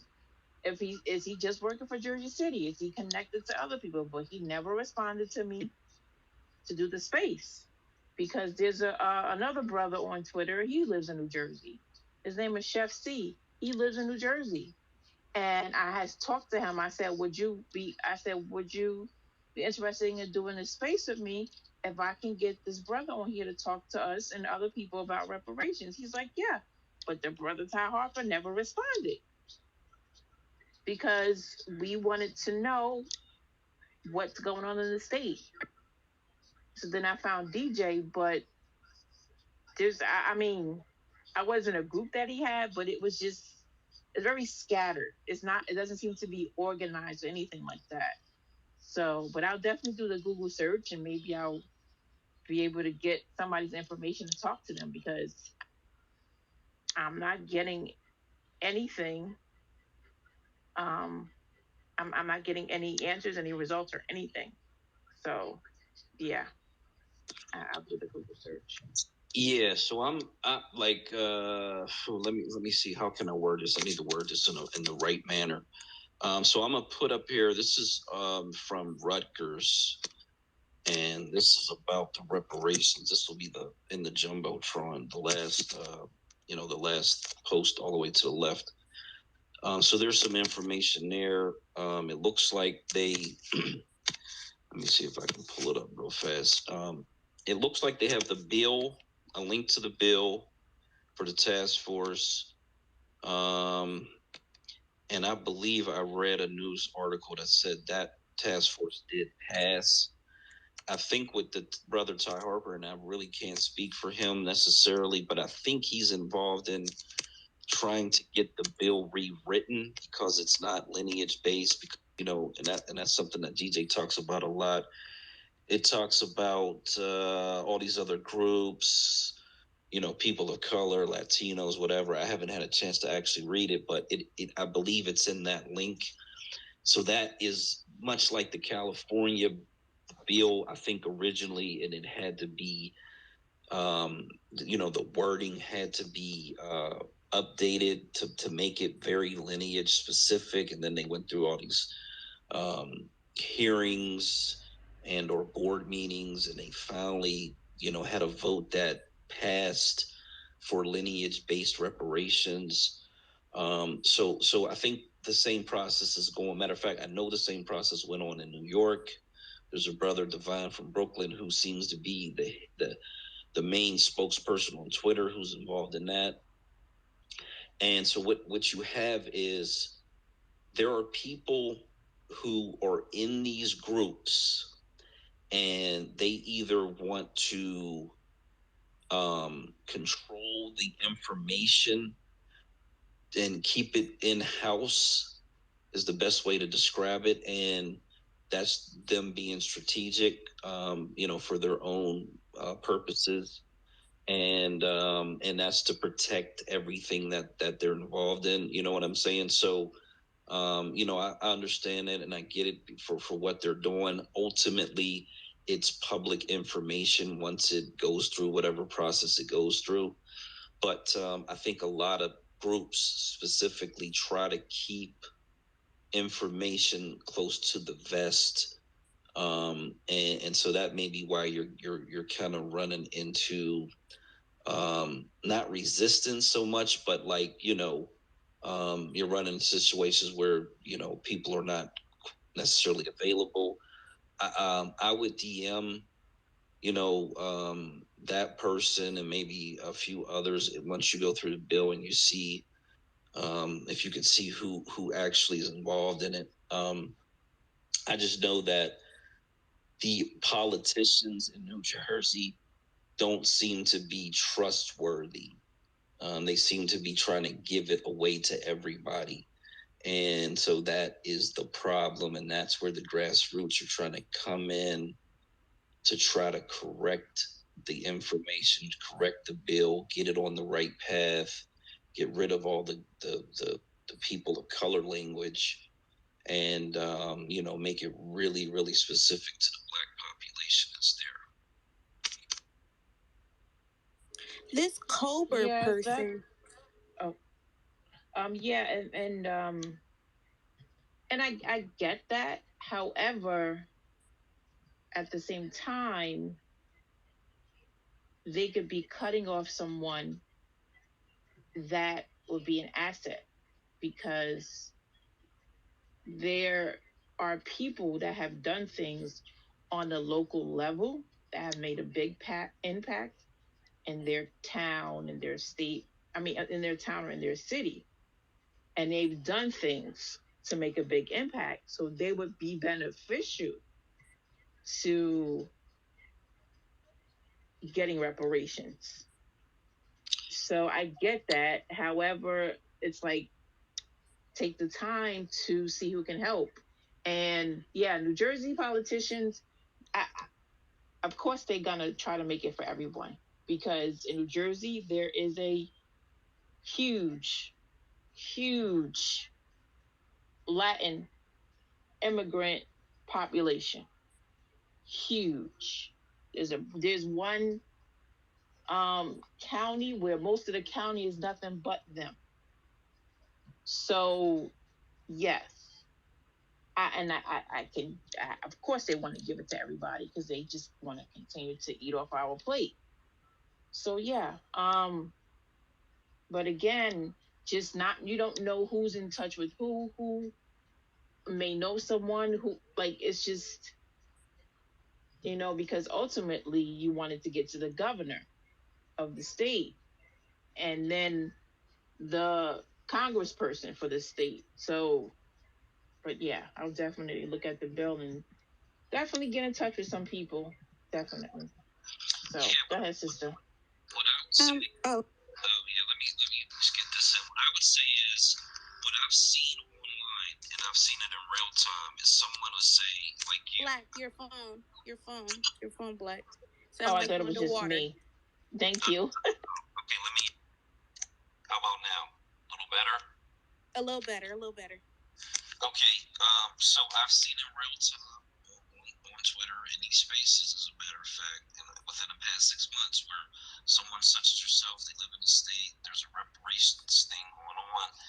They say, man, I got to get involved in this. I got to make something happen.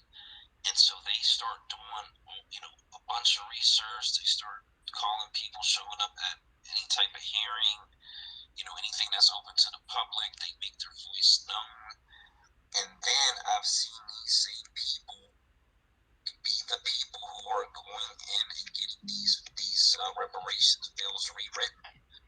So, no matter who's involved in it today, if you take that initiative and you show up and you get active and you get involved, it seems like the pattern is that you will make a difference. Absolutely.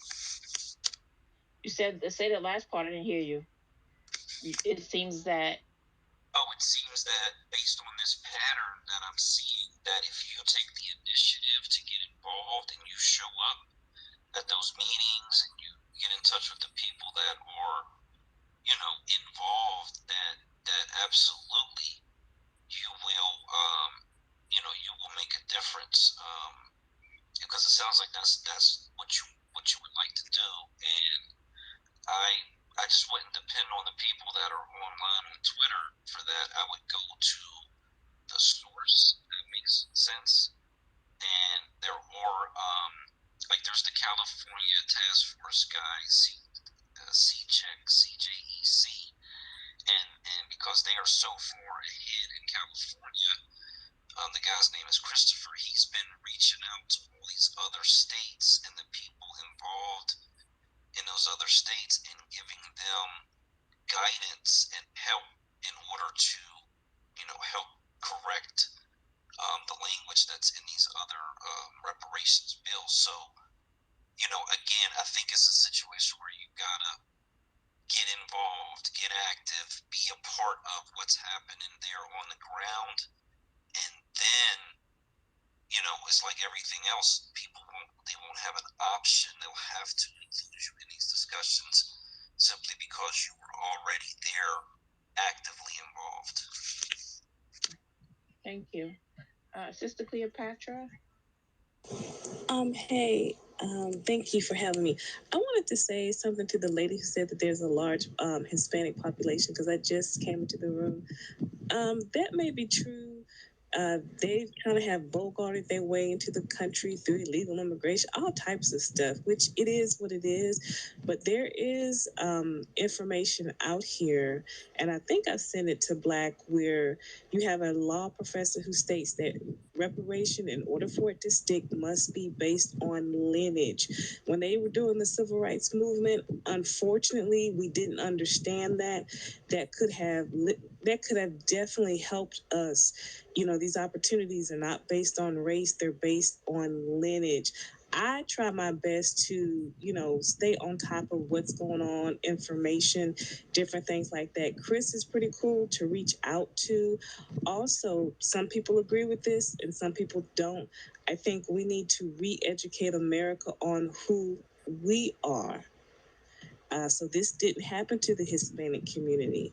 This didn't happen to the Japanese community. This didn't happen to Africans. It didn't happen to Caribbeans. It happened to American descendants of slavery. And as more people understand that, I think more people would want redress for themselves if it had happened to them. And so they're going to want to have redress because when you look at the history of Callie House and all of the things that has taken place, and she is really the original person, you know, that started on this reparations movement. And had they followed through with her and then other initiatives, things wouldn't have been so bad had they followed through on Reconstruction. And some people don't understand all that. I didn't understand that the reason why Reconstruction ended was because they made some deal in Congress, or the president who was running or whatever, they took the troops out of the South. And when they took the troops out of the South, people, and that's why I like to encourage people to become law enforcement people, because when they took that military out of the South, all hell broke loose, and white people became very, very vengeful, very, very, very, very dangerous. So I think it's just a matter of educating people. And for me, some people do not want to do this, and I'm going to land my plane. That's the reason why I keep my blog, to educate people, because some people don't. You have immigrants who don't understand, well, what's this new attitude? Where's all this coming from? And I said, hold up, wait a minute. You need to check this out. And some of them will get it and some of them won't get it. Even with the Hispanic community, there is no black and brown community. There's this one guy, if you go on Twitter, type in forgotten Latino history, oh my goodness. He goes all the way in. He or she goes all the way in on the Hispanic community. So I land my plane. Do you live in New Jersey? I don't live in New Jersey, Okay. but So, go ahead. I was asking because when you started speaking about just because there's a less Hispanic population, I wasn't saying that to negate that. I was saying that I know why the politicians here are the way they are. That's why I said that. And why they want to give it to everyone, because there is a huge Hispanic population here. That's what I was saying. I'm not saying that we're not going to get reparations. I wasn't saying that it's not lineage based. That's not what I was saying. I was saying I understand because I live here. I've lived in New Jersey my entire life. So I am aware of what's going on and how it's changed. So that's where I was coming from. And I don't know who Chris is. That was my other question. I'm like, who is Chris? Or was that the brother that Black said that he's just some brother in California that's doing stuff? So yeah, that's, and I'm well aware of, again, I can speak on New Jersey. I've lived here my whole life. I've been to these different places where most of the counties is nothing but them. I encounter to the point where they don't even want to learn to speak the language. They think that I'm supposed to um, submit to them. Oh, no, no, no. No, that's not how it works around here. I'm going to speak to you. If you can't learn the language, I suggest you learn it. Sometimes I have to say that, and I have no regrets about saying it, because when you want to do e-commerce well and you want to move around, you need to speak the language, because that's how business is done in this country. So yeah, I'll land. Go ahead, sister. Oh, well, I wanted to say, when it comes to the forgotten Latino history, I'm not going to sit up here and say that I knew that history. I didn't. And when you share that type of information with politicians, I think it will open up people's eyes, because there's a lot of things about them using the term Hispanic, a lot of things that they've done when they came here that I did not realize. I have been in spaces and places where you have someone like a Minister Farrakhan. He's come into town. I went out to hear him speak. He talked about the Bracken Brown Coalition. That doesn't exist. So I have learned a lot. I have to leave it at that. Thank you. Yeah, yeah, absolutely right. Yeah, it never did exist. It never did. And I remember the first time I heard it, I didn't know. I was like, what is that? I didn't even know what it was. And I was like, what is the black and brown? What is that? Like, so, and then knowing the history of Hispanics, because they're European, just like the Caucasoids that created this system. When we go back way back in history, they're the ones that showed the Caucasoid how to perfect slavery and the brutalization because they was doing it before they got here. So yeah, but yeah, there never was a coalition. There never was. I found that interesting. Yep. Hey, so the mayor of Newark, his name is Ross Baraka. That's the guy I was mentioning. Oh.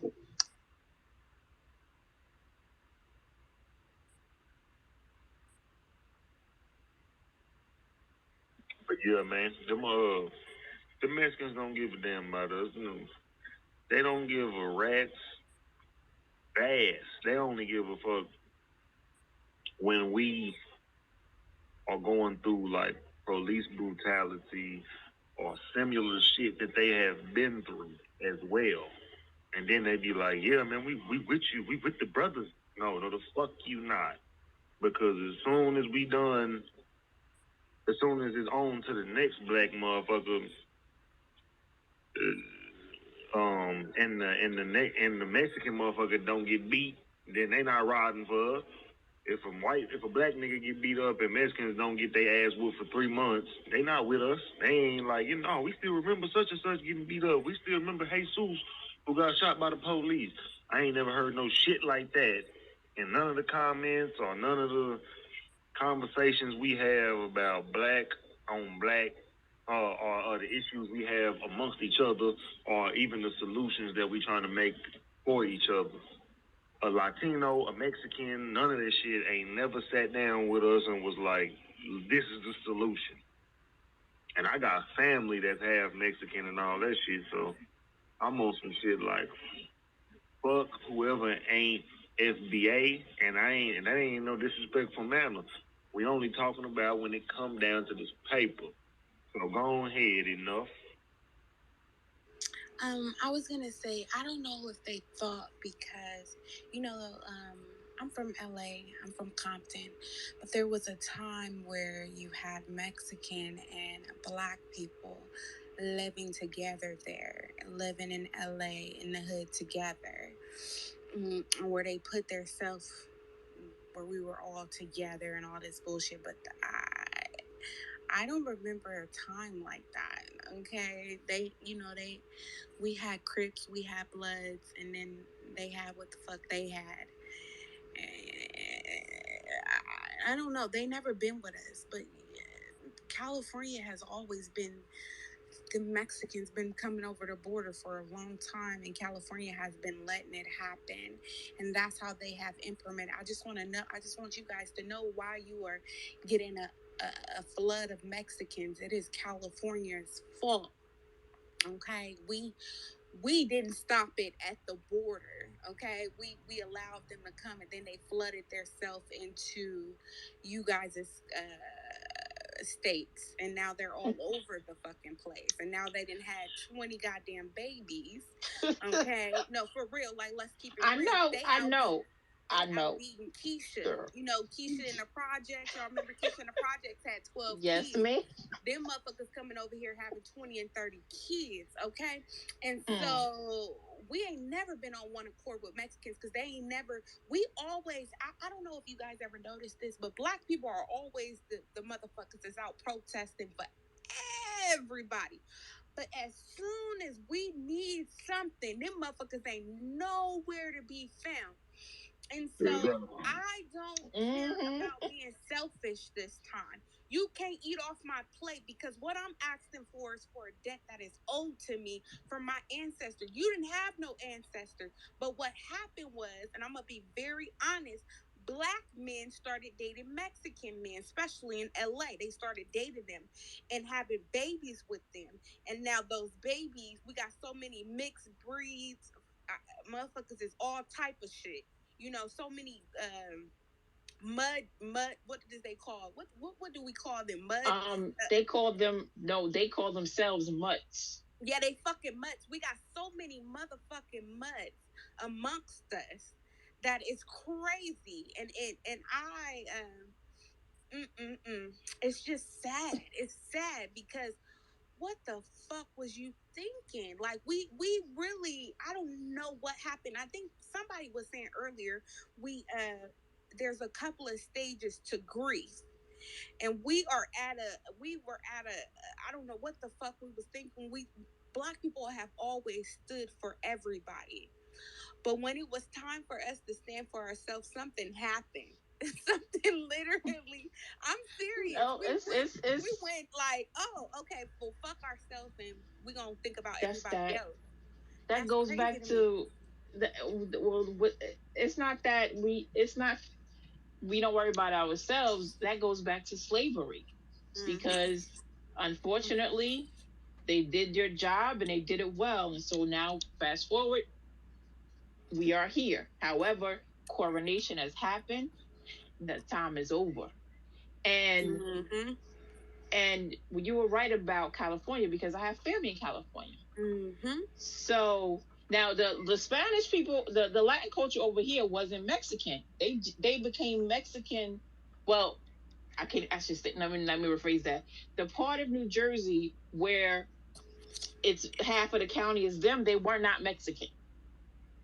They are like every other Latin culture, except for Colombian and Dominican, but they was all the other ones. No Colombian, no Dominican, no Mexican, they was all the other ones.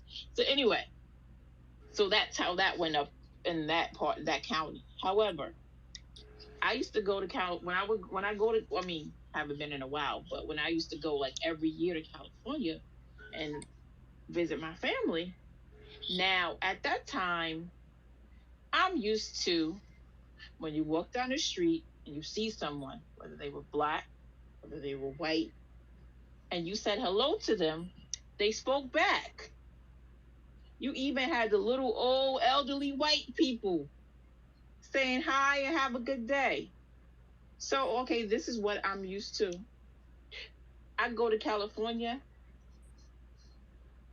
I would say oh, hi, or whatever, getting on the bus in the store. The Mexicans would give me the dirtiest looks. One time, I was on the bus, and I got on the bus, and I was so happy. Like, it was like someone just, like, gave me $5 million when I saw one of us, and they said hello, and we greeted each other like we do. I was like, oh gosh, like it was just the happiest day of my life. So because I'm just like, listen, like, so, and that's a very distinction I made in California. When we know who we are in California, because we have that. It's just, that's like, we're gonna speak to each other. We know, but the Mexicans. Oh man! But now fast forward. The Mexicans in California believe that they are white. Okay. They are. They are white. I mean, believe, but they're not, honey. Let's be honest. They're not. Well, no. What it is that. But wait, hold on. Before I forget. Before I forget, like, and fast forward now over here where I live, the town I live in. Now the Mexicans done came here, and now the ones that's here, they got that same attitude problem, and I check them all the time. It's because it's to the point where they don't even watch their children. I'm like, really? I'm like, go find your mom. I tell them real quick, But the Mexicans, most of the except for because colonization, the Spaniards, the conquistadors, they colonized Mexico.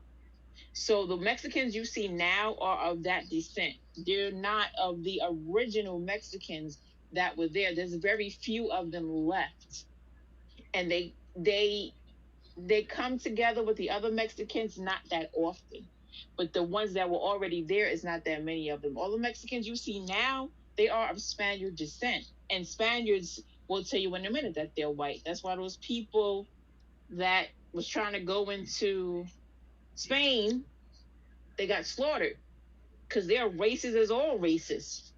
Because remember, they're all descendants of that conquistadors who will tell you in a minute they white. I've had colleagues that are Puerto Rican or whatever, and they're like, yeah, um, people in Spain, they're white. They will tell you they white, and they will claim they white. And this is someone of a different Latin descent, and that's how they think, and that's just who they are. It's in your DNA. So people forget about colonization. So those Mexicans, they're white. It's in their DNA. That part of their DNA sticks out, and that's why they have the attitude that they have. So yeah, that's what that is. A lot of people think that they are. Um, I've heard people in the past. Somebody's like, "Oh, they're Native American," and I was like, "Really? No, they're not. They're not. They're not indigenous to here. The ones you see now, they're not. They're not. They're not. If you see the other ones, they're darker. They're more to our complexion. Those are the very few indigenous Mexicans that are left. So yeah. Go ahead, sweetheart, Miss. Oh, I wanted to say, um, there was a YouTube video, not a YouTube, but a Instagram video where you have dissension, or they're disaggravating in the Mexican or in the Hispanic community. They're saying that people who come over here, they identify as white, and then there's other Mexicans who are darker than them, who identify as other, and so they need to have certain classifications, and they want to do this aggravation too.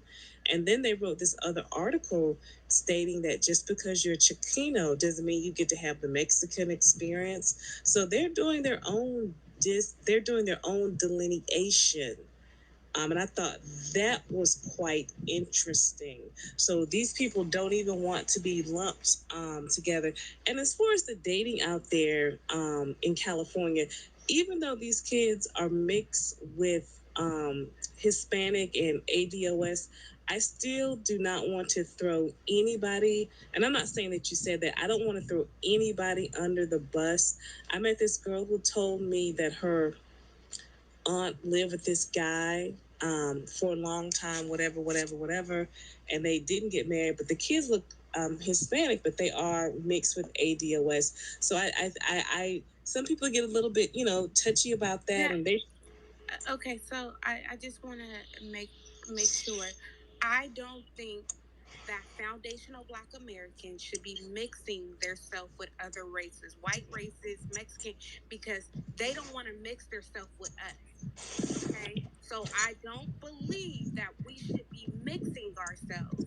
My husband was a foundational Black American. My kids are all the way Black, and that's the way I believe. Okay, so whatever anybody believes in, that is, I am going to agree to disagree with you. I I'm don't saying. think I don't think we should be mixing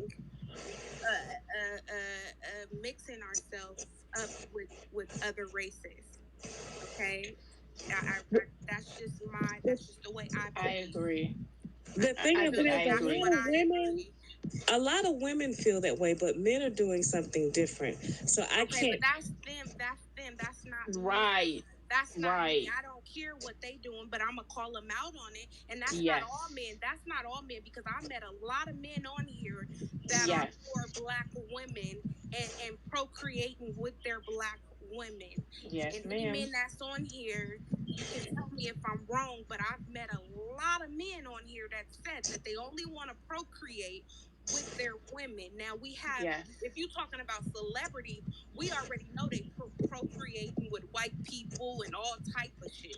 Yes. But in Ma'am. order for us, if we get to mixing up shit, that is what happens. When you are able to cosplay being black one day, but then you can go and sign yourself up to be white the other day, and you can position yourself to be something else, that's a problem. It really is, because then we're not counted. We're it's too many people that are cosplaying us and saying, oh, today I'm black, but then when they go over there with their white people or their Mexican people, now I'm Mexican. And that's not gonna work for me, honey. That's not gonna work for me, because I can't cosplay.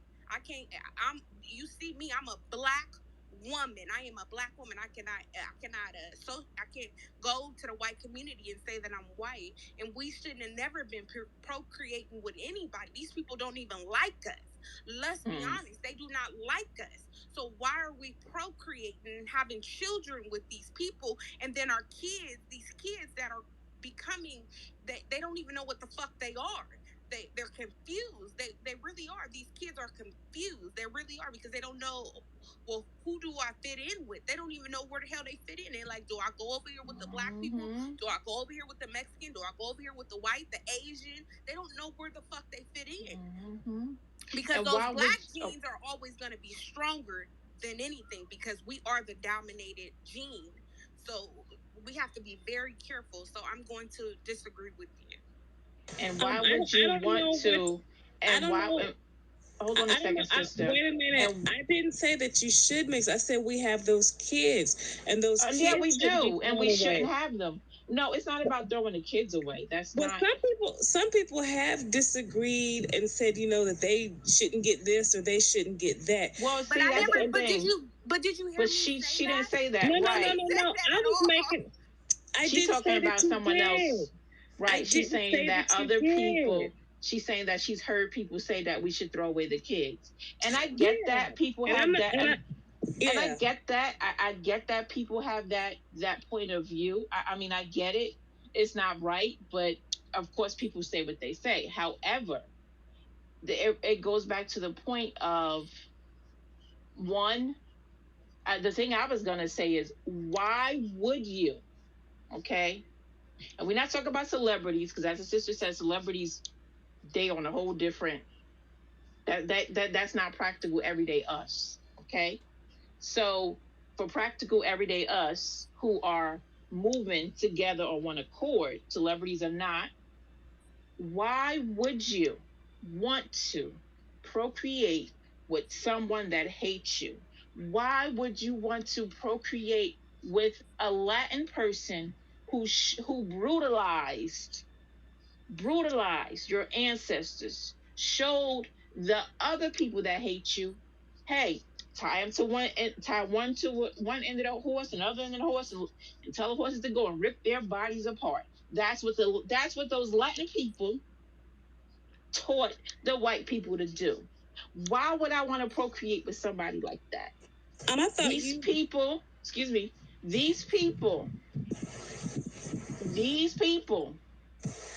are not capable of having the type of things that we have. Why should we want to procreate with that? And people can say, oh, well, that was so long ago. Okay, well, let's look at what's been happening to us right now, here today. The man was outside protesting peacefully.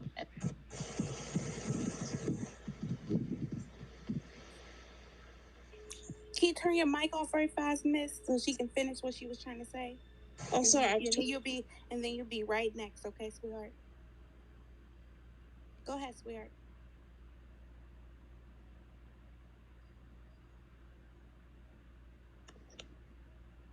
Miss Clarice, I think you got to turn your mic on. Oh, sorry. Thank you. Thank you. So, you know what I'm saying? Like, the man was outside protesting peacefully, and then they beat him up. They just started punching him in his face. And that's the example of someone I want to procreate with? The Roe v. Wade, this woman lied and said one of our ancestors raped her. because she didn't want to tell the truth. So then the law was passed. Oh, let's have abortions, which was targeted at our community. And I'm supposed to want to procreate with someone like that? The woman that lied about Emmett Till violating her, Emmett Till is dead. And I want to procreate with somebody that came from her legacy? So, and even in the Latin community, I've heard people share their own stories where if because I'm darker, they don't want me. They don't want me in my community because I'm darker. So why at this point in time, like Sister Enough just said, I'm going to be selfish. I am not concerned with those people. I don't have to hate you to not even think or worry about you. Because right now, I'm learning. I am literally right now, I am learning to be selfish. The lies that we were told that you shouldn't be selfish, that is a lie. No, we should be selfish. We need to be selfish when it comes to protecting each other. We better be selfish when we're protecting each other and protecting our babies. When people worry about themselves, because I am tired of it. I am. And I'm going to continue to learn how to be selfish for us. And go ahead, sister. You could, Someone had brought up about the dating out there in California. Now, I've met black women from California who complain about the dating. The point that I was trying to make, I just wouldn't throw the kids away. I think that they could be allies. I know people have said some very harsh things about mixed race kids. And so that's the point that I was trying to make. That was it. Someone on the stage brought up, the children and dating and all of that. So that's it. But my thing is this: when did you ever hear me say anything about throwing away the kids? I never said throw away the I was just kids. adding that to the conversation. That was it. I wanted to just acknowledge that I would love to bring them into the fold. No one But said some of anything. you got to remember too that some of those kids that are mixed, they were raised, okay? They were raised. So say if their father is black and then the father wasn't in their life. So then for instance, I'm just going to use this as an instance. Um Obama is Kenyan and white. He was not raised Kenyan. He was raised by his white grandparents, okay? So this is all he knows, okay? And so even though he may look like he has our skin tone, doesn't mean that his his values line up with the Kenyan people. You understand what I'm saying? His his shit might wind up with the other side. And I'm not trying to throw away no kids. If you are a half foundational Black American, you will get your money. You will get your money.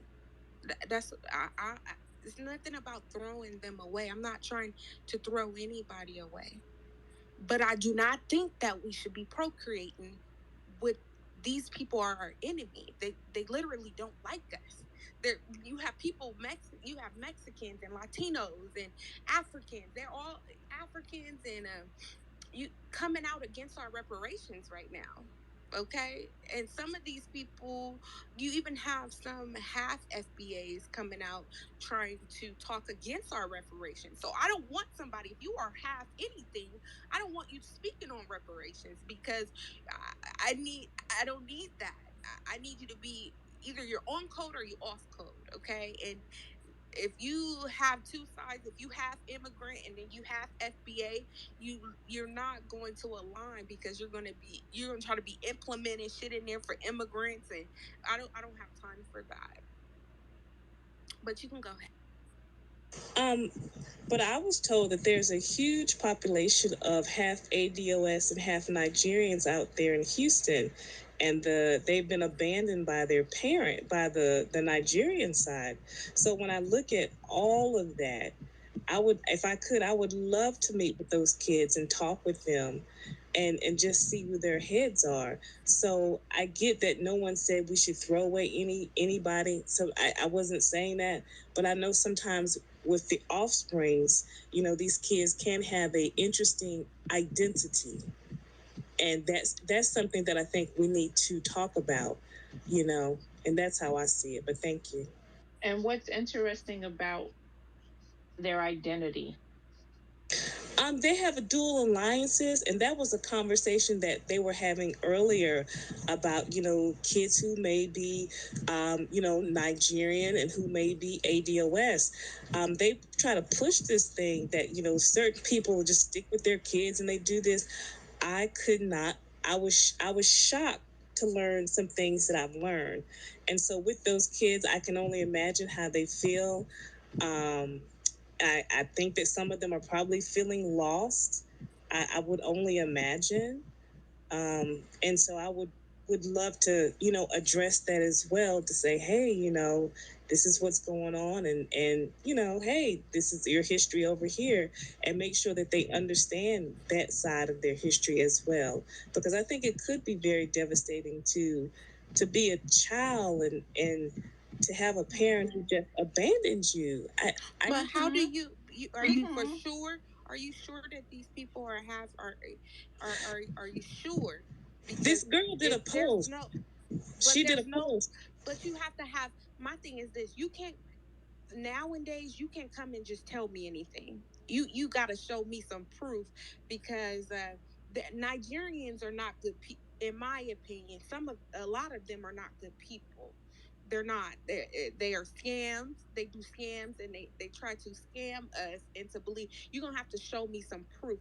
So don't just believe everything that you hear or what a post or whatever the case may be, because it could not be true too. So I just want to make sure And you understand that. I mean, I do do you understand know? that, Do you but know? Do you know? The children that you're talking about, are they adults now? Are they teenagers? Are they little and hope their parents just abandoned them? Like, what is the story behind it that you like? Is there a story behind it that you know of? yes, uh, someone, I think she's a woman from her post. She did post that out in Houston that there's a big. She said a colony.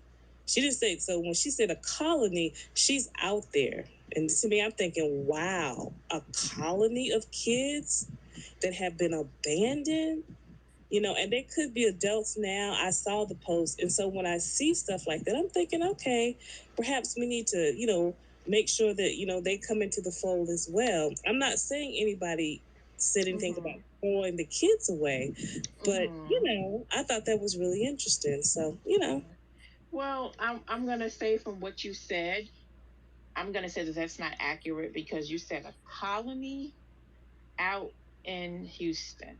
that's what the post said. So right. That's why I asked you if you had any backstory information, but you don't have any backstory information. You just have this post that was put there. The lady has However, gone on and on about kids okay, being can you let abandoned. me? Okay. Okay. I understand what you're saying. I hear you loud and clear, and I just want you to have some clarity.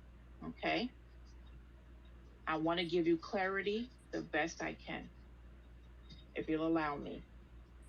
So, there's not enough background information to say that that's accurate. People post a lot of things on media that's not accurate. Just like the news that we watch, the news that this country puts out, they don't give us everything. So when we want to know more, thank I'm grateful that we have our brothers and sisters and the new black media. And we have the internet where we can go and find the truth out for ourselves outside, even with the added on to the new black media. So we cannot believe any and everything that's put out on these different platforms. Yes, it is a beautiful tool. However, we are aware. that with everything that's created, someone is going to come along and use it for the wrong reason. And that's no different with these media platforms. So the information is not enough to say if that's true or not. And what I know of Texas, there is no way that that state, Texas, is going to allow a colony of kids just to sit somewhere. They didn't even let the Haitians cross the border. Texas? They're not allowing no colony of kids just to be abandoned in any part of Texas. Now, if you would have said that about another state, I'm like, maybe. But Texas, no. If you would have said that about what's that state where FLDS used to be, Ohio, I think it is, I would have believed it if you said there. But in Texas, no.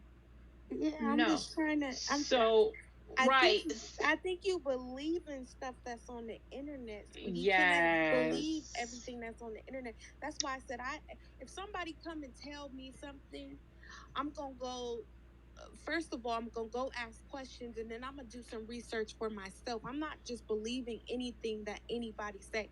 And do you think that the black media wouldn't be talking about this if this was actually a thing? This is not a thing, honey. This is not. They would real. Definitely be talking about it. One of our brothers and his sisters. I just went down Black Majority's page to see if he had anything about I'm like, I'm pretty sure that's true. One of our brothers and sisters that support, because they all have different platforms, but one of them, we have Black Alpha, we have female Black Alpha, we have Professor Black. One of these people would have known about this because they also known about the fluctuation of people trying to come into the country. They put it out there for us.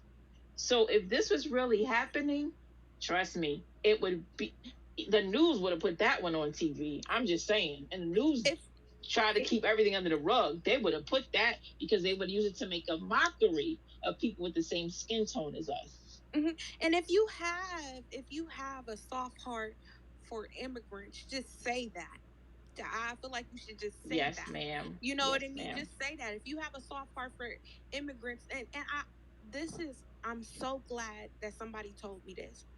Not everybody will be on code, and we have to accept that as people. We have to understand that not everybody is going to understand, and not everybody is going to agree with everything that we agree with, but if you have a soft heart for immigrants, if you caring about the Nigerians that been left there, now if it's immigrants there, it's immigrants every fucking where. They have implemented everywhere, but I don't believe that there is actually in Texas people that whole colony. Do you know how much a colony is? That's a lot of fucking people. Okay, that's not a little bit of people, girl. That would be all over the news. They will be talking about us like dogs. Okay, that would be something to make us look bad. So I don't believe that. And honey, you should get that out of your head and don't let people out that somebody tried to manipulate you into thinking that to feel sorry for immigrants. And I don't feel sorry for immigrants. Okay, in no way, shape, or form. Okay, because they don't care about you, honey.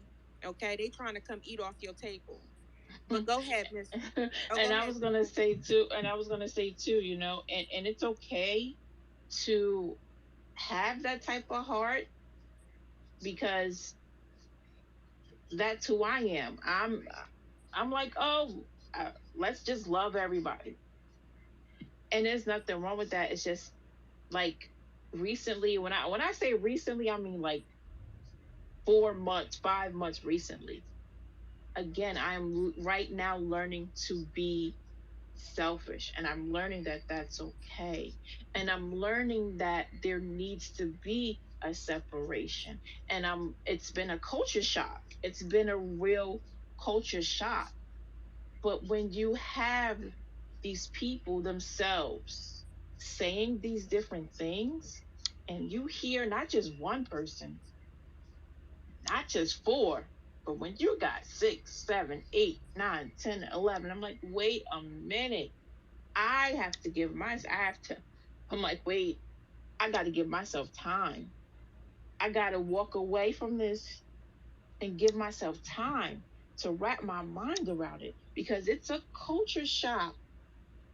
It really is. And I know people from other countries. Yes, I do. I do. However, I can tell I can tell you which countries people I know from and the interaction is not good, and which people the interactions are good. And I've built relationships before the stuff I'm hearing now. I was in a space one time and a woman came on and she was saying all of this stuff. She was like, oh, I was in the listener section. And I don't remember the title of the space, but she was like, oh, I hate this and this, that, and I hate Americans and that's not true and this. So I think I was in the listener section. I don't know. But somebody said, where are you from? She's like, Liberia. And I was like, what? What's she talking about? All the stuff she was like, oh, and this how we do stuff in the home and this, that. And I was like, so she was a lone wolf. A lone, not even wolf. A lone squirrel out in the wilderness somewhere with her own ideology. Because I know people from Liberia, from grandparents on down to children. Okay? Been in their lives. Know them. In and out. And what that woman said was contradictory to the way all these people was living their lives. It's like I ain't never heard nothing like that before. And since I've even been on spaces, nobody ever else came up in spaces from Liberia. Never. She's the only one. So I'm not gonna believe her. Because she's just the one. Now, if it was 20 of them, if it was 8 of them, then I'm like, wow, things have changed. But I do think they hate us now. So, I do think they hate us.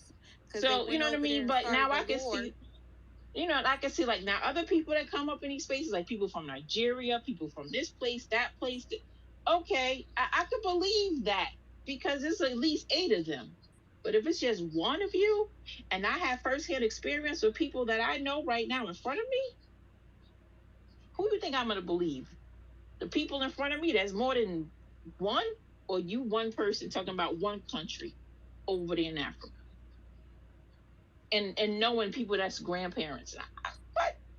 So again, we again, I'm saying all that to say there's nothing wrong with caring for others. That's who we are. That's who we are as Black people in this country called America. That's innately in each and every one of us. We are people with big hearts and open arms. That's why we always fighting for everybody else. That's the other reason why. However, it's time for us to go back to caring about ourselves first and foremost. Not saying you hate anybody, not saying you disrespect anybody, but we have to redirect our focus and remember who we are. As in the movie Lion King, when he says, Simba, remember who you are. We have to remember who we are. And that's okay. Go ahead, Elaine. Okay, go ahead, Miss. Oh, I guess I needed to say that I really don't consider myself a reparationist. I consider myself a strategist. And so as a person who comes up with strategy, I brought in the conversation of the children because I could see that that could be problematic. And so that's how I kind of think about things. So if these kids are mixed with ADOS, that is something that does need to be addressed. And when it comes to Houston, to my understanding, Houston is considered Little Lagos. It's out there on the border. So there are a lot of people who are being smuggled into this country. Out there in California and different things. We're always thinking about the Hispanic community, but there are other people that are being smuggled through the country as well. And so when you understand that, the way the person put it, she didn't say that there was a colony of kids and they're sitting somewhere. They could be with, this parent, that parent, that parent, that parent, that parent, that parent. And it could mean there could be a lot of kids who maybe these people got into relationships for a green card scam, because there's a Facebook club called Green Card Scam, and it's quite interesting. And I've looked in and listened into some of their conversations, and I've been on some of these different sites. So when I understand that, I can see where she was coming from. And as a strategist, when it comes to kids who have dual alliances, that could be problematic. So that's the point that I was making. Thank you. And in my opinion, I like I said, we all just have to agree to disagree.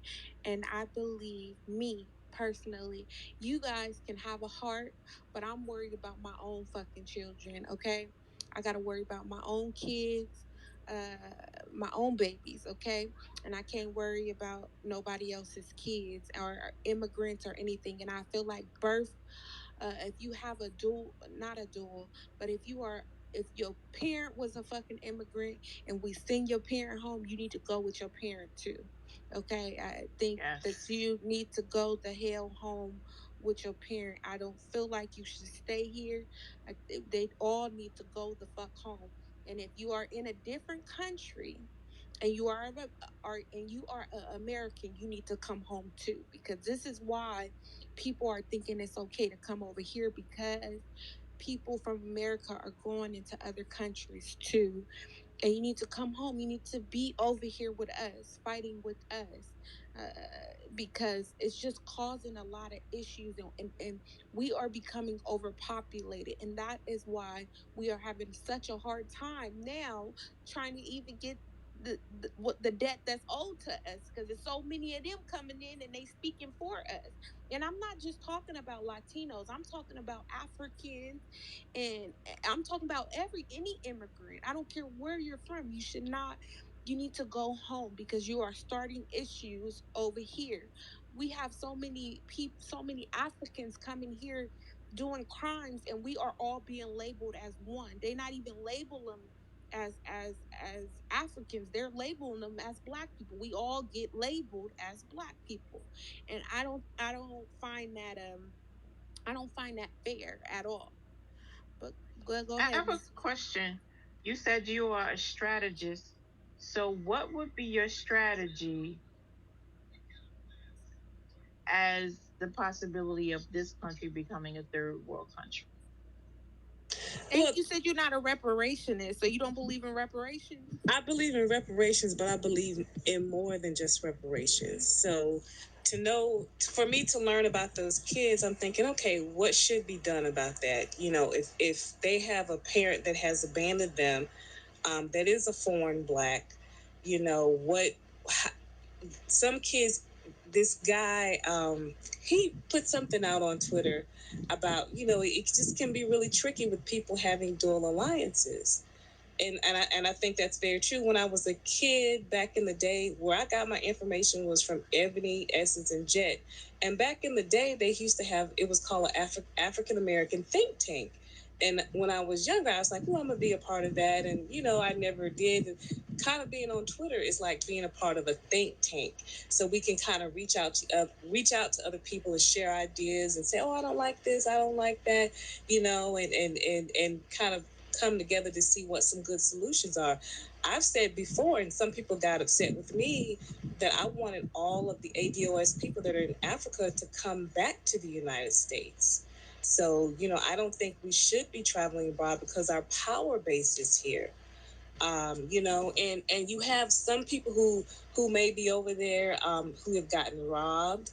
And some people do have good experiences. One lady, she was in Ebony.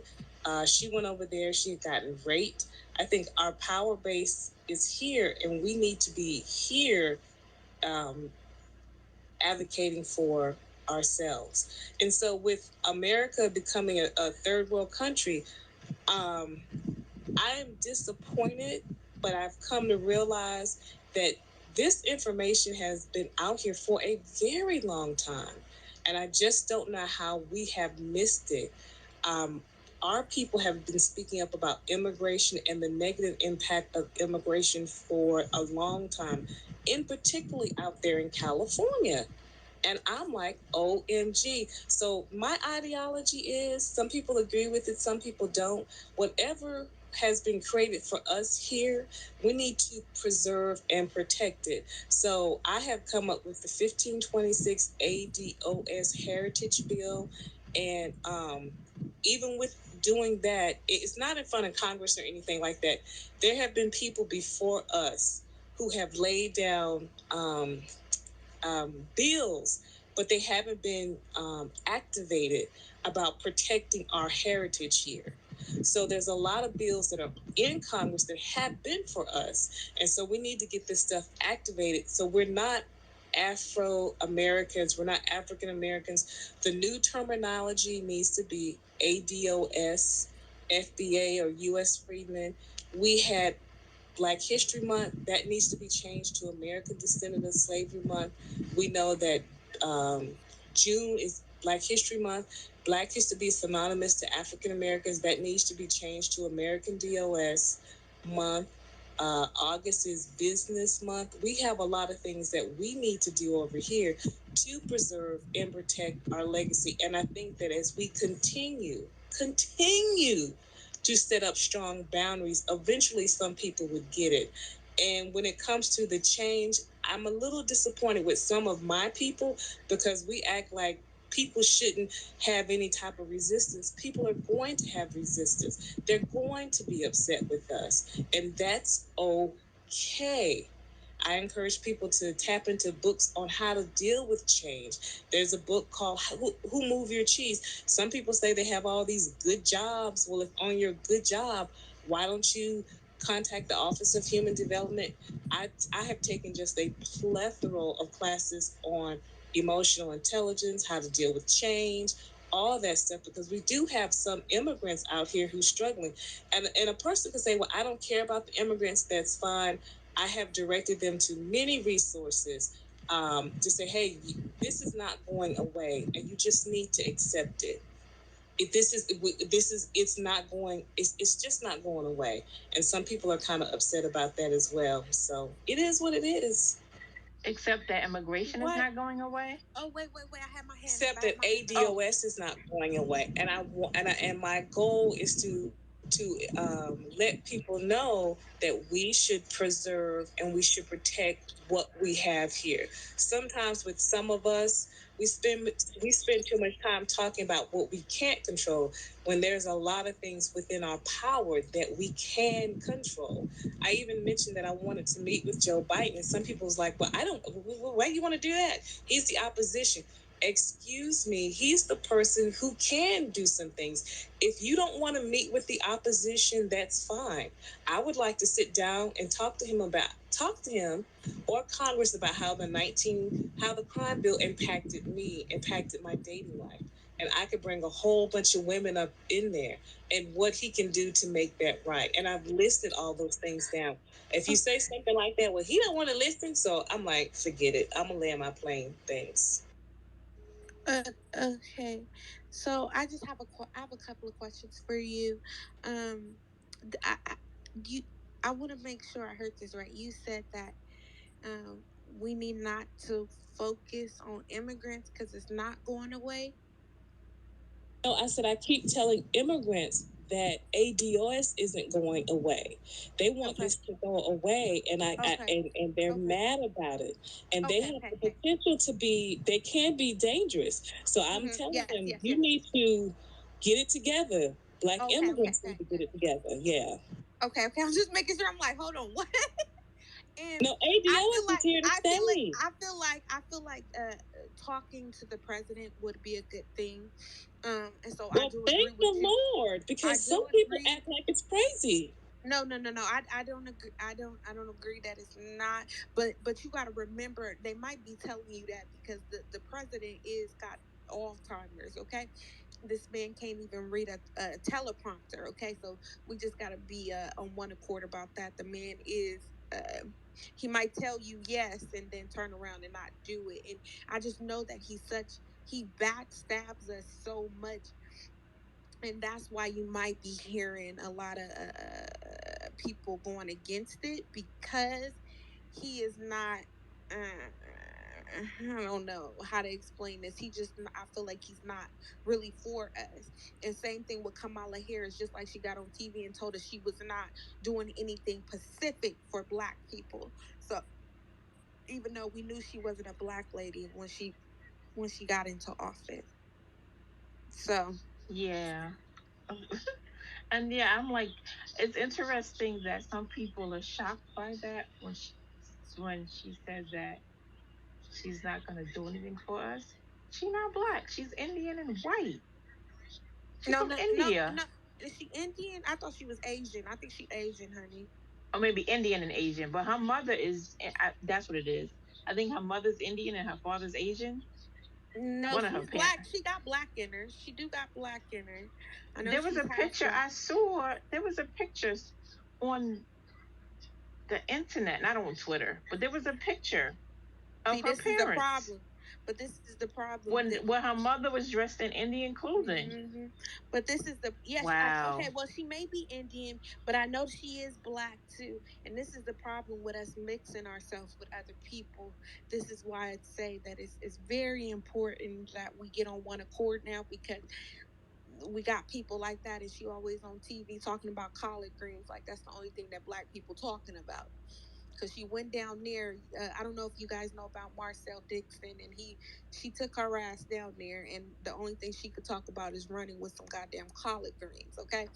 And that is not the only thing, us as foundational black Americans talk about, okay? And I feel like that's kind of making fun of us or talking shit about us. But when he picked her to be his black person to run with, I knew it was some bullshit. Right when he said that, I said, now, out of every black woman, he could have picked any black woman to run with him. Why did it have to be her out of everybody? You know what I mean? And so it's never really a real foundational black American that they want to put into in those uh, higher positions. They always got to be mixed. Never, never just no fully foundational black person they want to put up there, and I think that's a problem. But I'll lend my mic.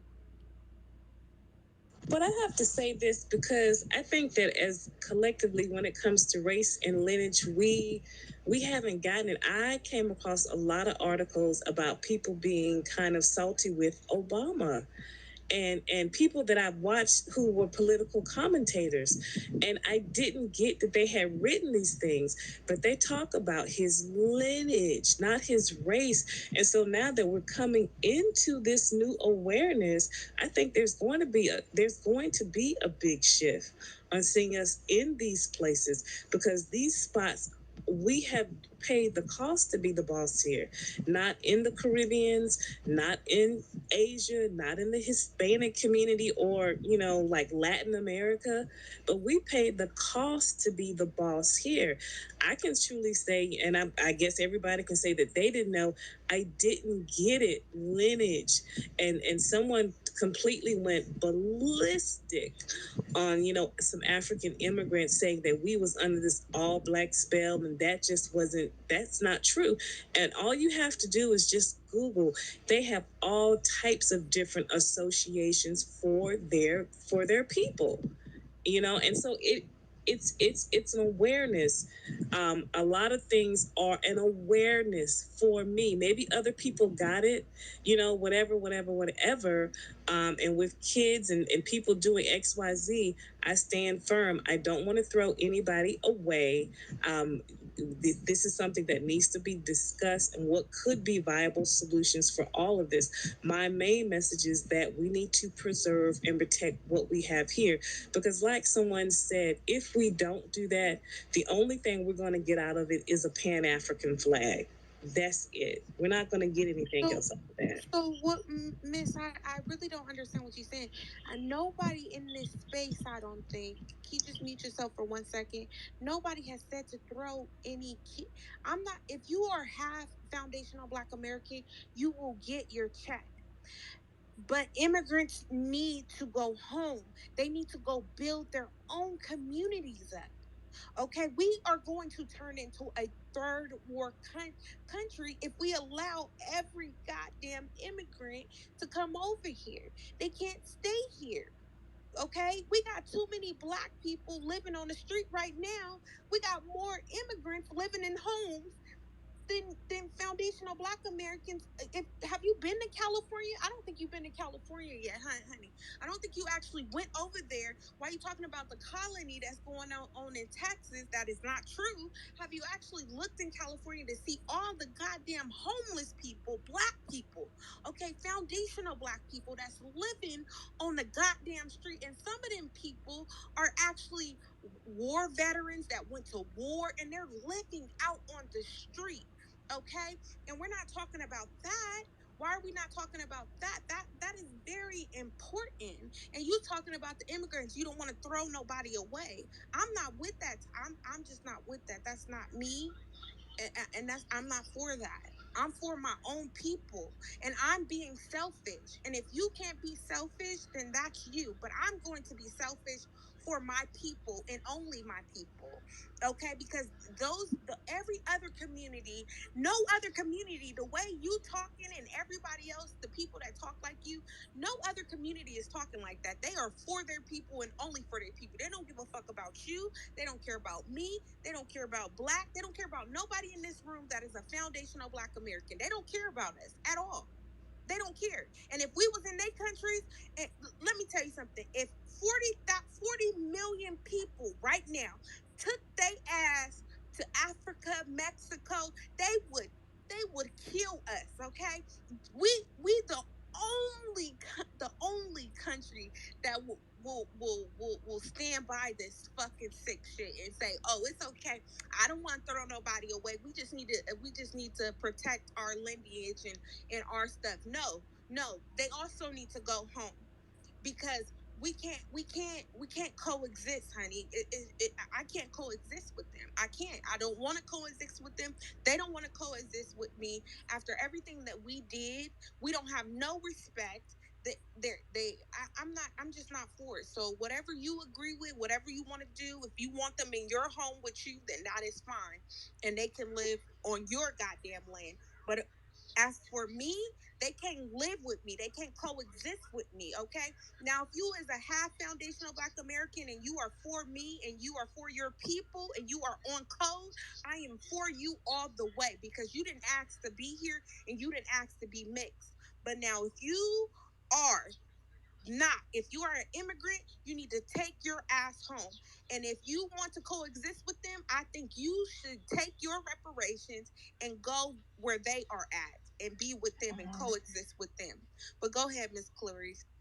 Um, I was gonna say really quick that yeah, um, and something you were saying about how coexisting, because even the I forgot what Caribbean country it is, but people came over there from, oh, is it, I forgot what country they came from, Haiti, Nigeria, I don't remember.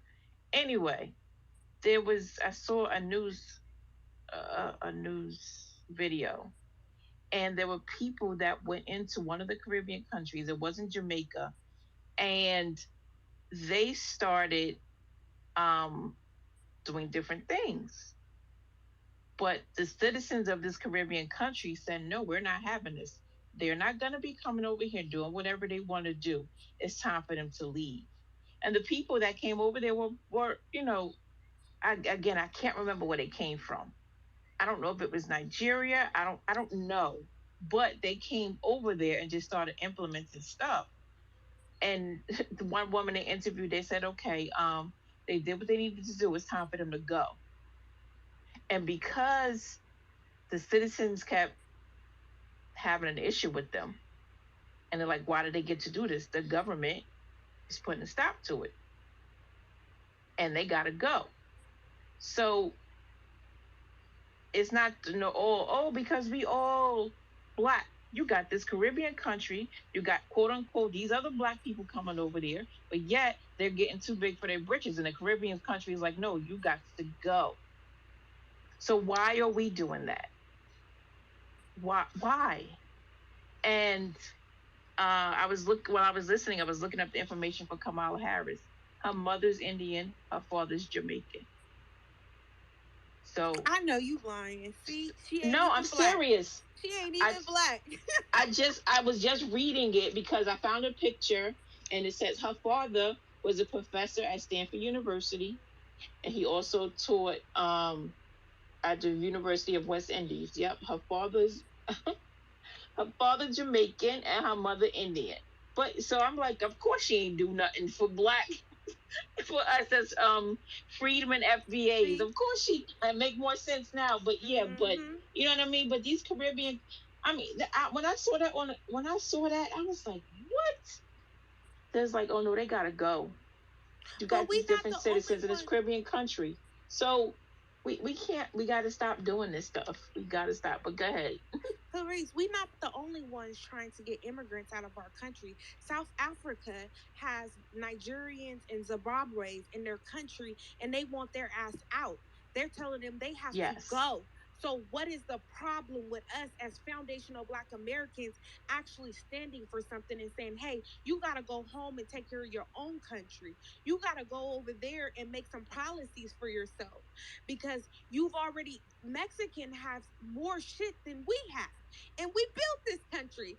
If you go to California right now, they got a whole goddamn the Chinese people got a whole community. The goddamn Mexicans, they got a whole goddamn they got properties, they got all type of shit. Now show me where in California they trying to build. We have a place where there's a whole bunch of black business, right? They're trying to build a train through those businesses to stop them. You understand what I'm saying? So I just can't be on code with that. It's time for them to go home. Whatever money they didn't gather from over here, they can go home and build some goddamn communities over there. It's not right from them to keep taking from us because you got to understand they have put us all in one category together. Okay, and so whatever money that is meant for us, it's not going to us. We're not getting this money, it's going to them. They're coming over the border, and these people are already getting money. They're getting money, they're getting food stamps, they're getting all type of shit just for coming over here. And it's not right to us, or it's not right to our ancestors, the one that built this country so that we could have something, and we don't have anything. Black people, majority of black people don't even own shit. We don't even own anything. And these motherfuckers, they own shit already. And they ain't lived here all their life, and then they talk down on us. And you want me to Mhm. coexist with these people that talk down on me after everything that my ancestors did? Well, then they can live with you on your property if you want them. But And as in, they won't live with me. I don't want to coexist with them. I'm sorry. So you can. I'm sorry. I won't do it. But go and ahead, miss. I was talking with my one of my aunts, and she's in her late 80s, and she knows that the Mexicans are coming over here, and they're giving them loans to buy houses, and they're illegal. Illegal. She said, my aunt, I was talking with her yesterday or the day before. She was like, I saw it. She said, don't you know they got the whole area? There's a whole area. I forgot where she said it was at. She said, but yeah. And Biden is like, oh yeah, we're gonna give them houses. We're gonna give them a place to live. And these people get food. And they're here illegally. I didn't know they got food too. My aunt telling me this. Almost 90 years old. So I'm sharing that. Maybe um Cleopatra, Sister Cleopatra, maybe you can make it make sense for yourself. I don't know, but go ahead. Oh, um, I also did mention that I've been in a lot of groups with women. And so the point that I was making too, that it's our women who are having these kids. And so it could be kind of challenging for them and the struggles that they're going through. Some people don't understand that the woman is the emotional key of the family. So if she's not functioning right, she can just kind of mess I'm up sorry. What do everything. you think about what I just shared about my aunt? What do you think about that? I don't think that that's fair. I sent my information off to a couple of people, letting them know that according to my mother, my grandfather had repeatedly applied for a loan and he was denied. I sent information off to someone letting them know of my family's civil servant history and why I support a guaranteed job program and government contracts for American descendant of slavery. Also, some of us don't know that Woodrow Wilson denied Black people government jobs. And Kamala Harris had a sign out in front of her office saying immigrants are welcome, or she did something saying that they can work in Congress or something to that effect. So I have compiled that information and I have sent it off with photos, my dad's military, government contracts, because my mom did have a government contract. So they have all this information. I like the stuff that I've seen from a lot of different organizations of what we should receive. I've written a blog post about it that we are leveling up over here, and that's a good thing, in spite of the contrast that we're seeing. In spite of what may, be happening and different things like that. But also with people dating and stuff, I know that that's a really touchy subject. And so I'll just go ahead and leave it there. But absolutely, I think we need to get everything and more. And I get some people don't like to really deal with kind of tough topics. I know for me, I can see how not dealing with certain topics um, really hurt within my own family. And I'm just like, even if some people don't get it, but definitely they're doing something for DACA about them getting homes and different things like that. And I touched on that once again, what happened to my family and how my grandfather was repeatedly denied a loan from a bank. But even despite of all these contracts, I hope that everyone it will at least get. We are making progress. We are leveling up, and a lot of things are moving in our direction. And that is the most important thing that I want to, stay focused on, even despite the contrast. So that's what you would say if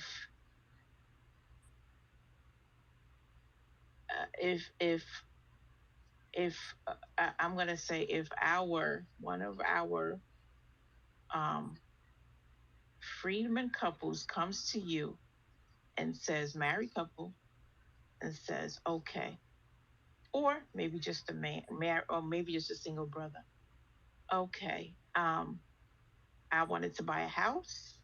I even had the down payment. I had 3.5%, and I just needed, or maybe they had, let's say they had 25%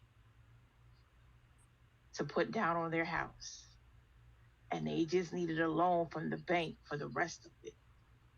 Okay, and they come to you and say the bank would not give me a loan, but yet illegal immigrants come over here and they get a house on the spot. And I've been here. My ancestors are from here, and they won't give it to me. And not just one bank. So you would say to them exactly what you just said to me. Yeah, I think it's very unfair, and I also would let them know what happened to my family, and that perhaps they can build a case on that. I do know a They could couple of build a people case on what happened suing to the your bank. family. Yeah, there's the thing called redlining, and Right. because No, no, no, of no, no, no, that, no, no, no, no, no, no, no. What I'm but asking, you that's said they could. discrimination. That's what No, you're no, no, no, saying no, is happening. no, no, no, no, no, no, no, no. I'm asking you. You said they could build a case on what happened to your family. Well, yes, they could build a case on what happened. I have actual testimonial that my Right, but grandfather. how is What happened to your family going to help them? Is your family a law or a some type of court system that just does that for people? How I No. don't see the connection. I don't see the connection. The thing of it is you're saying that this person is being discriminated against, which I think is very unfair. And there's just so many stories out here of that happening. Okay. And Okay, I but don't you're think not answering my question. You're not I don't. answering my question. What's the You're question? just you're going all around. No, what's the question? There's definitely a disconnect because even when I share with you about my aunt who's almost 90 years old, you just like you didn't even care that I she's told you I noticing don't think that this. that wasn't fair. Okay, but you didn't there was no connection. There's no connection. You just don't have a connection What type for of your own connection would you want me people. to have? For your own people, there's a disconnect. I said And it I'm was just gonna unfair. okay, but that's not listen, that I don't need you to tell me something I already know. Okay? And maybe that's it. Maybe you think that people don't know what you know. I don't need you to tell me something I already know. I asked you a specific question for a specific reason. And there was no connection to that question. You're talking to me and telling me something as if I don't know it. I didn't ask you about what's being fair. I know what's fair and what's not fair. Nothing is fair. Life is not meant to be fair, but we as individuals can choose to be fair. So that's the thing about fair, in case you never knew that. Life is not meant to be fair. That's a disillusion. You have to choose to be fair every day. So don't sit up here and tell me what's not fair. So Okay, there's a calm down. disconnect. Okay, okay, There's a no, no, I'm just okay. saying there's a disconnect. Yes, There's a yes. real We all disconnect, see it. sister. We all see it. We So see and it. I'm just like I'm just like We see I it. can't. Okay, okay. I'm just I just you know want. what I mean. Okay, okay. Go ahead, Let sister. me give. Enough. Go ahead, Okay, sister. okay. So I. Hmm. Okay, so I was trying to be nice about this, but I really feel like you are. You are. Uh, you seem like you advocating more for the other side, and I ain't mad at you. You know, we have some people in our midst that are like that, and that's okay. You know, and we understand that, and like I said before, I want you other ladies and everybody else to hear. Not everybody will be on board with the things that we are on board with. We try to explain to her, we try to make her understand, but she is just on this other tip. She came up here and she said that we was talking about throwing away the kids, and nobody never said anything. Literally, nobody said anything like that. Literally, my whole topic has been about immigrants and getting them the hell out of here because they are not for us. And your whole thing is, well, we have mothers that have kids, and that's going to be a hard topic. And guess what? Everything for the black community, foundational, it has been a hard thing, honey. We have also went through a lot of shit, and if you are not for your people, if you are more for immigrants, I don't know if you have some immigrants in your family, and that's why you're talking this way. But what the sister was asking you was about them coming over here, about them getting all of this shit and food stamps and all type of shit, and you skipped over that, and I really I want said to it know. was unfair. What more did you want No, me to say? no, but we already know it's unfair. I think I think everybody, if you agree, raise your hand if you agree that it's unfair. We all know it's unfair, but all right, let's just move on from this conversation Yes, because yes. I we told you not it's a gonna all disconnect. we not Yes. gonna all see eye to eye. If Yes. anybody It's a else want to come up and talk, or if you have anything. maybe let's see who Sunny. Sunny was down there laughing. Give Sunny a mic because I think Sunny's a supremacist anyway. Maybe Sunny want to talk. No, I don't think she. No, that's the FBA. I don't think they was laughing at because I was up here laughing.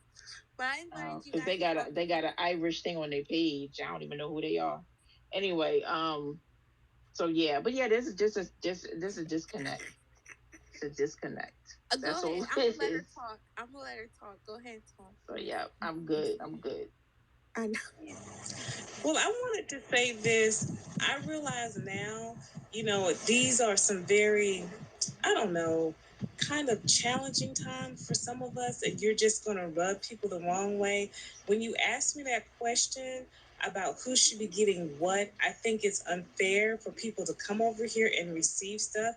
I don't know what else you would want me to say about that.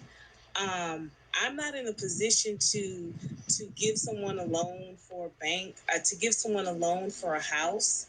I know there's a lot of things that are being exposed, and I kind of feel like when it comes to my group and my community, that's bringing out some real anger towards some of us. Some of us are getting real mad about that, and we're taking that.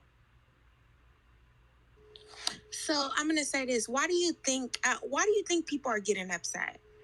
Why do you think? Why do you think people are getting upset? Why do you think we're upset about this? This is taken away. We've already had everything taken away from us, and now we're having even more stuff taken away from us. Why do you think people are we supposed to be happy? I'm just I just really need you to explain. Do you want us to be happy about people being able to come across the border? They have never paid a goddamn tax to this country. They never did nothing for this country, but they are able to get homes. And black people are still living in the goddamn projects and barely have anything. We don't own anything. We don't have anything. And these people are able to come over here and get things. So why wouldn't you be angry? Why wouldn't you be angry? Why I want to know why wouldn't you be angry? Are you not angry? Are you okay with this? And when you Man, say your I'm community, not when going you to. say when you I'm say not going your to let it get community, the what best of community is me. that? When you I identify as ADOS. I'm not going to let anything bring me down. I'm going to always look on the optimistic side of a situation, because if I allow myself to focus on just a negative, I will not be able to think. are you married? You know what? I am not married. That's why I have MIS. Do you That's have children? Um, I Children? do, I do not have children. However, one of the reasons why I want to push for the 1526 ADOS Heritage Bill is because that is the legacy I would like to leave for my community. And inside that bill, I have detailed just so much stuff. But if I allow myself to become Yes. angry, Are I you are you Right. so Yeah. you are black? So no, we I'm understand. an American DOS, on both sides of on both We sides of my understand. family. We understand. We definitely understand. No one's But at the, angry. No one's but at the, asking you to do all of these different things that you're saying, no, because none of these you don't different have to things are ask me brought to up. do it. It's when if you know No, anything no, you about said goal that. setting, if you know anything So that it, about Okay, goal okay, okay, setting, okay. One at a time, you guys. One at a if you time. know anything about goal setting, one of the aspects of goal setting is you leaving a legacy to your community. That's how one old are thing you? to do. How old are you? I'm well over 40. And so that's one of the things that I Okay. would like to do is All to right. leave a I'm legacy for gonna. I would like to leave a legacy for my community. But I will say Okay. this, and I'm gonna mute myself after this. Some people on the app have gotten upset with me because I'm not But negative. nobody's asking you. But my thing is No, this: Am I'm I? just nobody is asking. I'm not asking you to be negative. I'm. How do you? I'm trying to figure out how do you find talking about something that's affecting your community. You're talking about leaving your community something, but you're not talking about the ultimate. And I'm not telling you to be negative. I'm not asking you to be negative. I'm asking you to speak facts. These are facts. These are things that's hurting our communities. This is why we don't even have a community. Be honest, Black people don't even we really don't have a community. We're sharing our communities with immigrants right now. We don't have our own community. We used to have our own communities. We don't have a community no more. And I'm not asking you to be negative, but speaking facts don't mean you have to be negative. But I'm going to pass the mic over to DC girl because she just came up here, and I would like to hear what she have to say because I want to get off this topic because I already see um, where it's going, and we will never see eye to eye because the things that you're talking about. First of all, you don't have a husband, you don't have kids, so you're talking about leaving your community. But I feel like if you had kids and you had kids, you would understand. I'm trying to leave something for my children, not just for my community, but for my babies. Okay, that is my focus, and not worrying about immigrants and all of that shit. And you just have a soft heart, and I understand that and I respect that. But we're gonna get off this topic. No more talking about it. Well, I mean, if DC have something she want to implement, I'm okay with that. But go ahead, DC girl. And I hope you don't think we were being negative because we were not. So that's all I wanted to say. And yeah, I'm gonna go. Go ahead, Sister DC. Oh.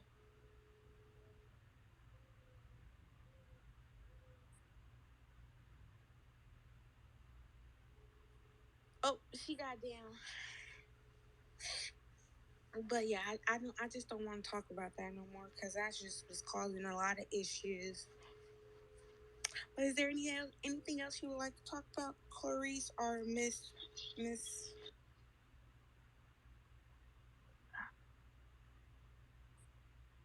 Cleopatra. Miss Cleopatra. DC girl coming back. Family. Good morning. Good morning. Grand Rising. Y'all, I just want to say I'm fairly new to Twitter. I've been on here for maybe the last 5 or 6 months. And that situation there is very weird. I continue to keep seeing that particular person in the spaces diverting almost every conversation. Thank you, sister. And I'm new too. I've been on about that about 5, 6 months myself. Yeah, I mean, I just have to be honest. Most of the time I just listen. This is only my second time speaking, but, this space is so important, so much valuable information. And then here we go with the, diverting. Thank you, because there's a brother who has a space and he talks about the Constitution a lot. And sometimes, I've seen Miss Cleopatra in that space when there's reading of the Constitution and the laws and stuff. And he'll ask her, "Oh, DC girl, can you mute, please?" Oh, yeah. So, and he's asked her to, come up and speak, but she never does. So maybe that's why. Maybe there's nothing to divert because it's just talking about the laws and different things that have to do with that Constitution and the amendments. So that helps me to understand why she doesn't come up and add anything. So when we're giving, after we read a portion that we discuss it. So again, thank you, Sister DC. Miss Cleopatra, you can go ahead, sweetheart. I wanted to say that I don't know any rooms that I'm in where if someone asks me to speak on certain things that I don't. I know the whole thing about me wanting to meet with the president, that seemed to just make people very upset about me. And I listed, all the different topics and the different things. And obviously reparations is one of them. And some people just feel, wanting to have a conversation with the opposition is just pure evil. So I get that we have differences of opinions and we see things differently. And there's absolutely nothing wrong with that. Even when it comes to the Black majority, I have sent him a whole bunch of stuff. Some of the things he likes, some of the things he don't like, and we keep it moving. So, you can have difference of opinions up here. I am thankful, that I have interacted with some of the women And, and some, they're like, I don't like this, I don't like that. But some people have let me into some real private spaces. And some of the things that I've learned, I'm like, oh my God, I did not know that was going on. And I'm glad that some of us, not all of us can do this, but some of us can say, okay, well, maybe I don't agree with you, whatever. But yeah, come on over here, do this. Some of us can let stuff go, and some of us cannot let stuff go.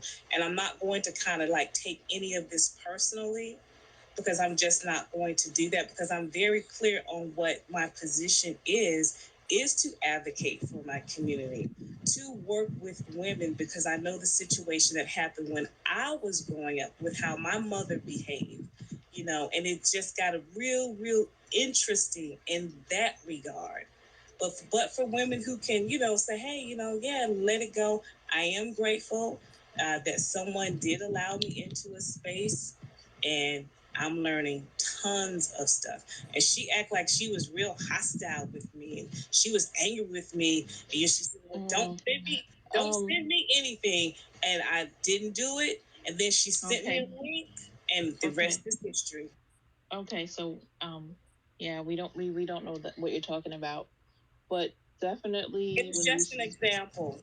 Okay, so I would just want to go back to when you said that you've not been in a space where someone has asked you to come up.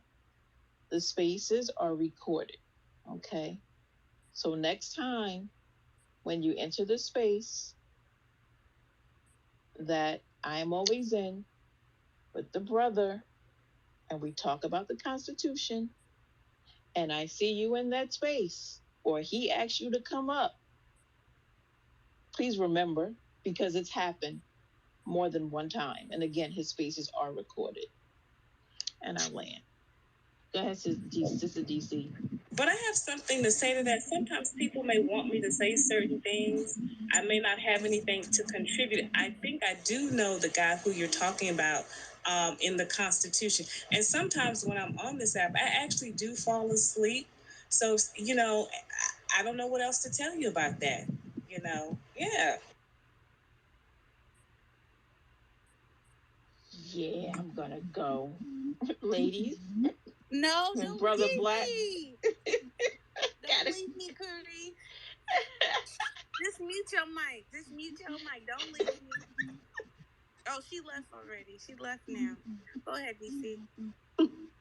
Hey, family. So I just wanted to speak to the topic.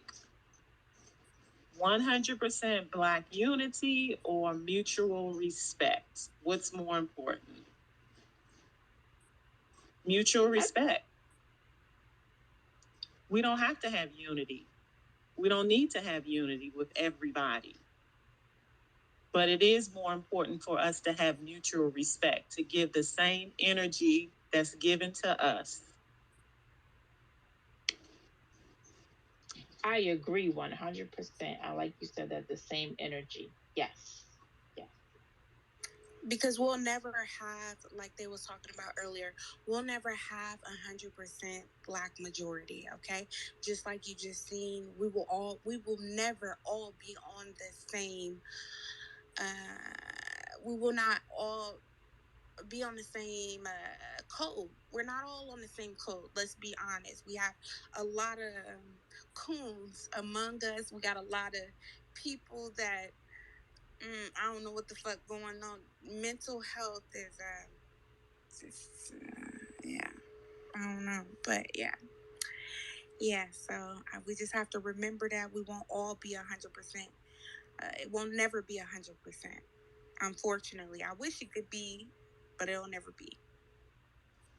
I was saying that shit earlier, how nigga, we all gonna have different mindsets, just like when we just because we Black, nigga. When it come to sexual preferences, we different. When it come to dating, we different. When it come to shoes, when it come to politics, everybody got something different. Even the niggas that agree with each other, when they get down to something, there's gonna be a disagreement. So sometimes debates can be ended after y'all see that y'all ain't gonna agree. Like, all right, this motherfucker is clearly not trying to understand where I'm coming from. And sometimes we can try to push our point too much to where we don't understand where the next motherfucker coming from either. Now, where both motherfuckers can come in is where y'all both understand that, okay, you think this way and I think this way, and it ain't gotta be shit else. And then the last thing that we need to just that I mean, when it comes to that kind of shit, we need to just to see who's right. We got to let history play out. We got to let the future play out because neither one of y'all are really wrong because neither one of us know shit besides what the fuck is going on in the present moment. So to speak on the future of what possible, like when you start talking possibilities or when you start talking about the past, that's some shit that ain't happened yet or it's already happened. The past already happened, and the future is some shit that we don't know nothing about.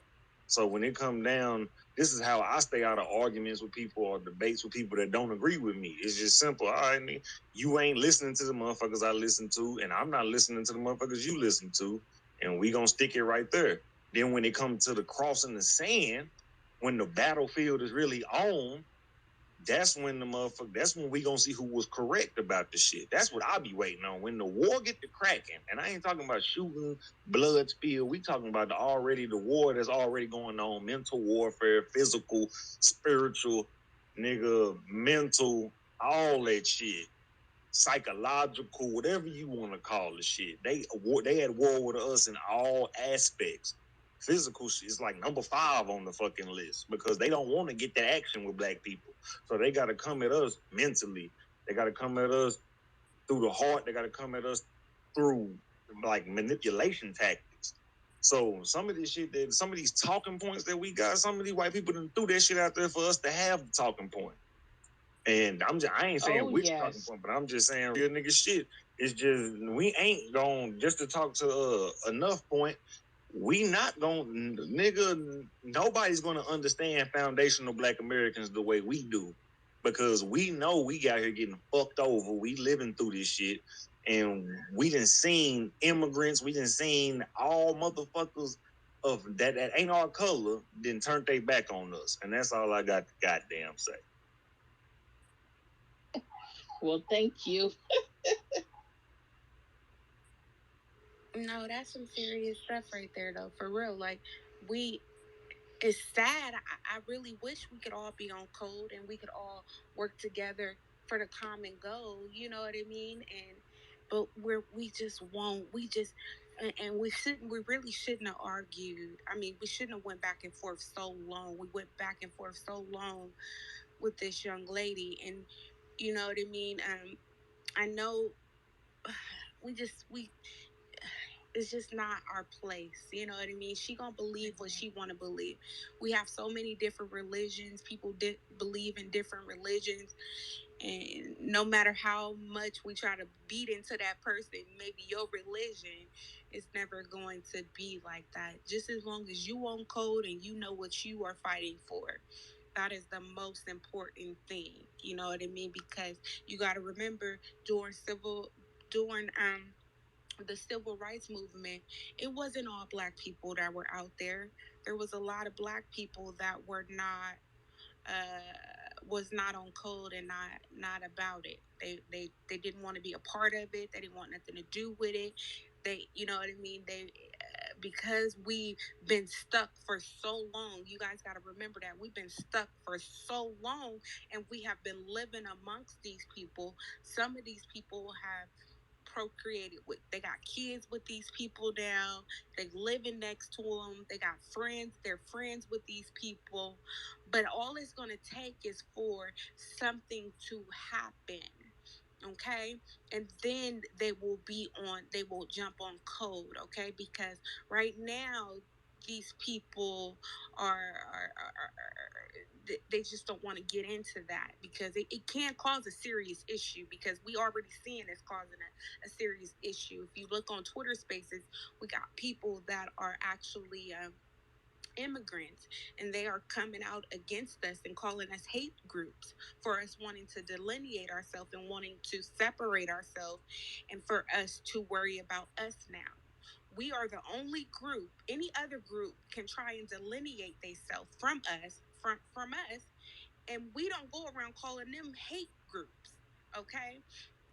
You got all type of groups, but when we are trying to just get something for ourselves for once, just something for us, nobody else, just for foundational, everybody and they motherfucking mamas and grandmas is coming out the goddamn grave, and them motherfuckers is speaking, and they ain't never spoke before, but they speaking against us, even though we've always been there for everybody else.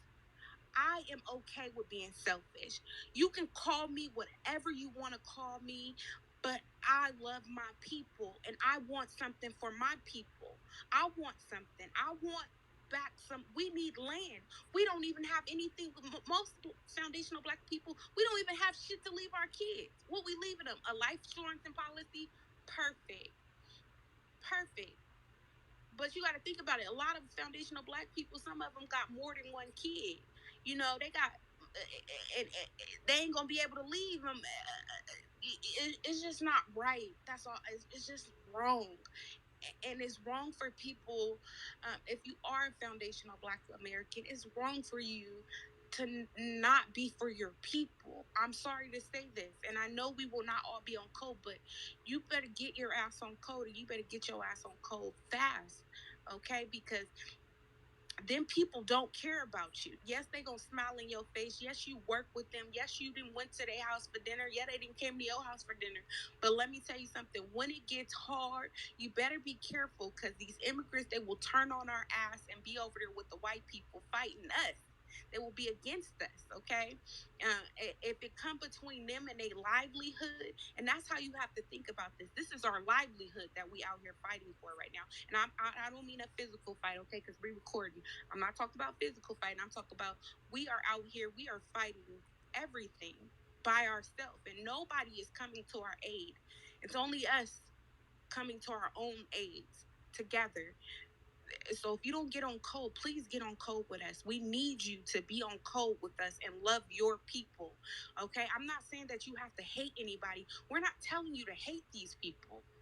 We are asking them to go home, build your country up, especially Africans. Go home, build your country up. So when we do get our states, that we can trade with you freely and we can come together as a unit. But we can't do it if y'all all over here with us. Okay? But I'm gonna lay my mic there. I wanted to say that was to the point you just made. God damn it. Damn. Before I forget, what the fuck? What's the last thing you just said? That shit done ran out my head. She said we need you to once you go over there and build up, and we build up, then we can trade and do business equally, something to that effect. Yeah, that's what it was. Okay, that's some real shit. Cause I probably heard that point before, but it didn't stick with me until now. I'm like, okay, that's some smart shit. That's some shit that's all we really saying. Like, sometimes we do be sounding like we harsh and shit, but sometimes we just responding to the hatred that we got from the other diaspora or whatever. And really all we trying to say, I think both ends, I ain't gonna speak for them, but I know what we trying to say.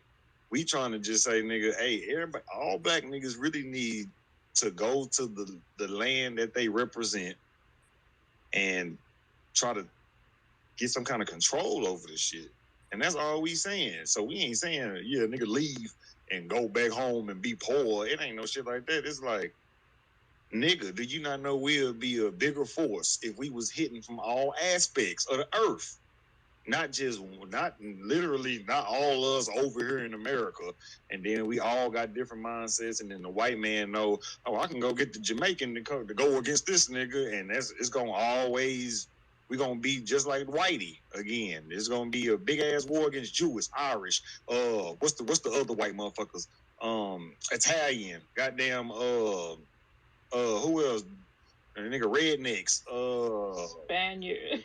That's what I'm saying. They got different whites too, but we all look at them as rednecks. I'm dead. We all look at them as white. So what you think they look at us as? Niggas want to talk about Nigeria, Jamaican, Black, this, this, that, the next thing, boom. No, nigga, you black. Because guess how? That's what they look at you as, nigga.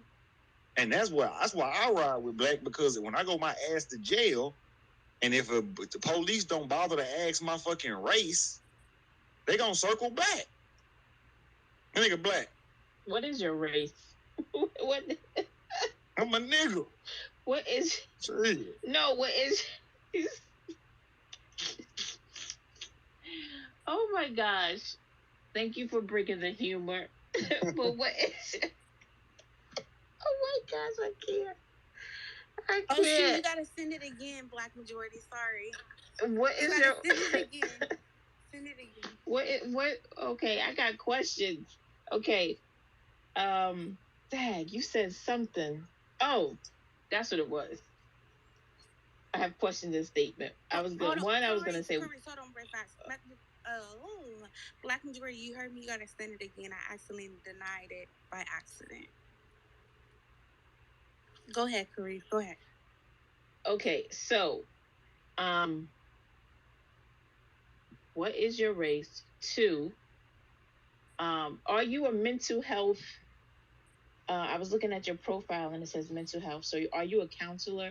And I know what it is when you were just talking about,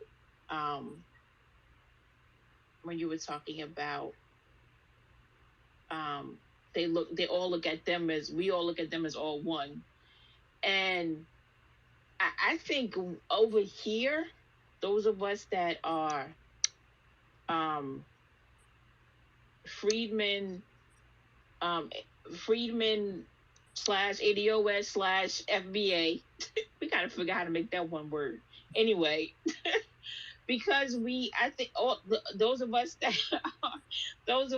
that are those people, or should I say, just say the ones that built this country, we are more upset about other people allowing their country to be taken over than they are. And that's what it is. Because we see the damage that it has done to these other countries and that it is doing. And we are, those of us that our ancestors built this country, we are really, really upset about that.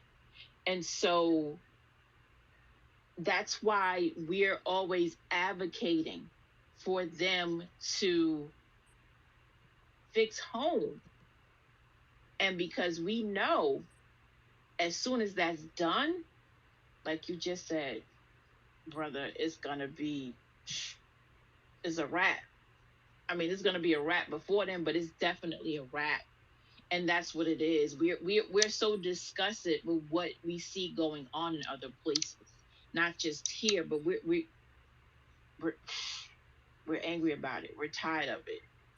So it's like, look, you work over here, I work over here, we come together. And that's what it is. And I think these people are taking it the wrong way. They're not understanding that we are upset for the right reasons. We're upset because we know we are better together than against each other. And that's what it is. That's why we are upset. And that's why we're saying these things, because we know better. So, Alan. I want to say one more damn thing, because I just thought about it, because I went on the tangent. I was going to, when Enough was speaking, one of y'all was speaking to fuck. And Miss Cleopatra? No, I mean, no, it was one of y'all, but somebody said something about dating different women, like different black women. Oh, that was the other sister. Somebody said that different. Okay, yeah, somebody said different black people would date white people, and I got some heat for that shit. Like I fuck with this. I was fucking with this Somalian girl. She from Somalia. She not literally. She probably like left Somalia when she was younger, but she been in America since then. But she still claims Somalia. Like she say she's Somalian. So that's where her people from, right? Saying all that to say this, This motherfucker came around after we done had intercourse. About a few days later, this motherfucker say that she was tired of black men. And I was looking at this bitch like that includes me. And she was trying to exclude me from it, like, except you. I'm like, no, nigga, you said black niggas ain't shit. I'm a black nigga. You know what I'm saying? And let me get to the point of let me get to the meat and grits of this shit. This bitch said, I'm done with black men. I'm gonna go to some other race. Now, she didn't say white. She was just like, I'm gonna try other races out. Now, let's reel it back in like a fishing pole to my point. This motherfucker doesn't represent FBA. And what somebody said, one of y'all said that immigrant motherfuckers are quick to go to the other side. And that bitch is a prime example because she just been done wrong by niggas, and now she like, oh, all black niggas. I said, have you been with all black niggas? And she was like, no, but I've been with enough. So we already know where her pussy mileage at. Anyway, and I ain't talking about her, I'm talking about me too. I was hitting it. But here it go. The motherfucker don't really give a damn about foundational black Americans. That's what she talking about. Niggas here ain't shit. Niggas, you niggas here in America. Because she still identified with Somalian rituals. I said, are you black or are you Somalian? She couldn't answer. Then she want to say she black because when I broke down, that's how the police gonna look at your ass. Now you want to say, well, yeah, I'm black, but she representing the culture. So when we say we black, my nigga, foundational black Americans is just as flaunted as when motherfuckers want to claim Nigeria or Lagos or goddamn Jamaican, Caribbean, Puerto Rican, and half black and shit. Niggas want to be half this and black. No, nigga, you have to choose a side because we on code. We trying to get something for the blackness. We ain't trying to just be black and wear the beanies and smoke a blunt fucking with bitches. That ain't black, nigga. Being black is about empowerment, nigga. It's about moving something economically. And that's what we've been stripped of because the white nigga took our motives. The white nigga took our motives and made us look like we was lazy. That's why I don't argue with nobody because the nigga got us arguing with each other. And he took our methods and turned them into his and said, you niggas don't have no culture. But he using our shit in corruption, in a way of corruption. If we get the power back, it'll be reversed. So yeah, the Somalian bitch was a coon. That's all I'm trying to say. Okay. Culture. Are you a counselor? No, a mental health counselor? I'm a mental health advocate. That means I advocate for motherfuckers that's going through it. Oh, okay. So, when you said that they took our stuff, right, and they gave it to, and they took our stuff away and said we don't have no culture. Don't you know? That just made me. Oh my gosh! Just made me think about something. I remember believing that we didn't have a culture. I think I was a teenager. And I really used to believe that. Like, I used to believe that we didn't have a culture. And then, as I got older, and then I would meet people from other countries, and they would say, oh, you guys don't have any culture. I didn't say anything because I'm like, how do you respond to that? So I just wouldn't say anything. And they would do different things that they brought from their countries and their traditions and stuff like that. And I would see it, I would see these different things and stuff like that they do. And so, and I would encounter at different times, you guys don't really have a culture. I'm like, well, how do you, again, it's like, do you respond to that? How do you respond to that? Like, that's what I would used to think. Fortunately, now I know that we do have a culture, and it's because of us that Like, our culture is so powerful. We influence people around the world that we create the standard for different things around the world. So yeah, they really did take it from us and tried to adapt it to to themselves, and it didn't work because of who they are. Their DNA is just not right. So yeah, I land. That's some real shit. Basically, the white motherfucker just studied us and took the torch and said, and he brought it to the rest of the little white motherfuckers and said, "Hey, this is what these niggas doing. Let's steal it."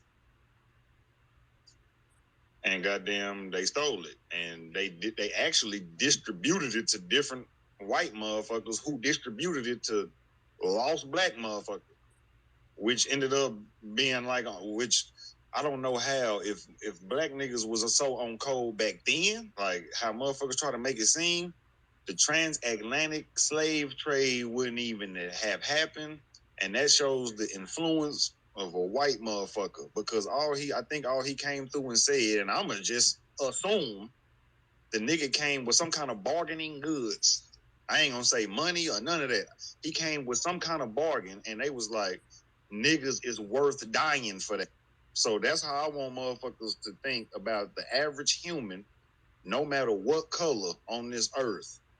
Your brother ain't your brother if he ain't thinking like you, nigga. If he ain't on a like-minded mission, get the fuck away. Even if he your biological brother, get the fuck away from him. Because now we don't have time. Now we really don't have time. And if we end up trying to keep having time for motherfuckers who ain't trying to get on code, the white, not even just white, every race is gonna end up remaining on top of us. So shit, if motherfuckers want to stay at the bottom, that's cool with me. But I'm gonna be up at the top representing some black shit by myself if I got to. And that's the mindset that I feel like we need to have. We need to have the mindset of, nigga, this shit deeper than rap, nigga. This shit is deeper than what y'all niggas is trying to do. And white supremacy has been a hell of a thug for a long ass time. And everybody keep being complacent, including me. We gotta go to work. We gotta do all this bullshit just to survive. And I feel like the white man created rent. I feel like the white man created taxes. I feel like he created all the shit that keep you broke. So we living all in this nigga system. And then we beefing with each other. Then we got motherfuckers. This motherfuckers that I listen to, they sit there and tell you broke. Well, nigga, ain't about 95% of black people broke? So how is that empowerment when a motherfucker that you look up to is telling you that, oh nigga, I really don't give a fuck about your existence because you ain't got enough paper. That's what I be beefing on with us trying to come together. Is a broke nigga coming to the circle? Are you gonna call the nigga broke? We can't be playing this white man's game and then talking about broke. And I ain't saying be broke. I ain't saying stay poor to make a point. But I'm saying to use that as a classification as to debunk a man or some shit. That's the shit that the black man is going through with each other right now. Like a nigga, they call a nigga Dusty. They call niggas Pookie and Ray Ray. Yeah, we all Jason Black listeners up in here. Ain't Pookie and Ray Ray part of the damn black community? They may be cancerous, because I know what he mean by that. He mean a nigga that's just nutting in the bitch and not taking care of his kids. Okay, we not advocating for that. But I'm saying that's where the whole we need to all stick together shit start coming into play. Okay, if the nigga out here just recklessly living, yeah, we need to go on and disband him and make sure this nigga stop producing somehow. But what if he don't? What do we do with that? Do we just, you know what I'm saying? We don't. So, I mean, I know we just tune it out, but I'm saying that shit is going to continue. So, you know what I'm saying? So, we got a class of motherfuckers that are FBA that's going to be left out due to the fact that they don't move a certain way. like the black movement do. And I'm not trying to call the black movement no kind of supremacist in no kind of way, but sometimes we use that white man's train of thought. Sometimes on the judgmental tip, on some shit like, no, you can't chill with us, my nigga. You ain't elite enough. That's some mean girl shit. That's not unity. So that's why I don't even fuck with unity. I fuck with, if we gonna be logical about the shit, if the movement is get your paper right, then that's what I'm doing. I ain't finna even argue with a motherfucker that ain't getting his paper right. But when it come down to a nigga that just got a question or some shit, and then hey, you coon, and that you just a broke dusty nigga. That's the shit that I be like, okay, my nigga, that's gonna cause a brain damage in one of these black niggas that look up to one of these black niggas, and it's gonna be over with for the movement, damn near.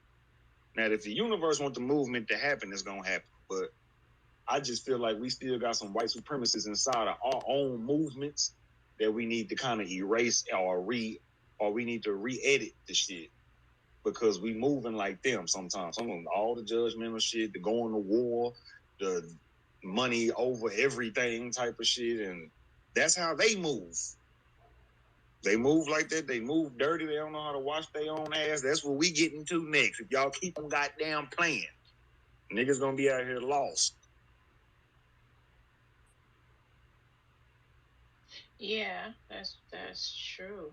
And when you said you feel like that the talking points are from them, yeah, that's true. It's true. A lot of that stuff, that's exactly what it is. So you was like, I feel like this is the white supremacists. Yeah, it is. That stuff comes from that. And even when you said about somebody saying, oh, because you don't have your paper right, that's some mean girl stuff. Yeah, it is. It is. And that doesn't come from us. That comes from them as well.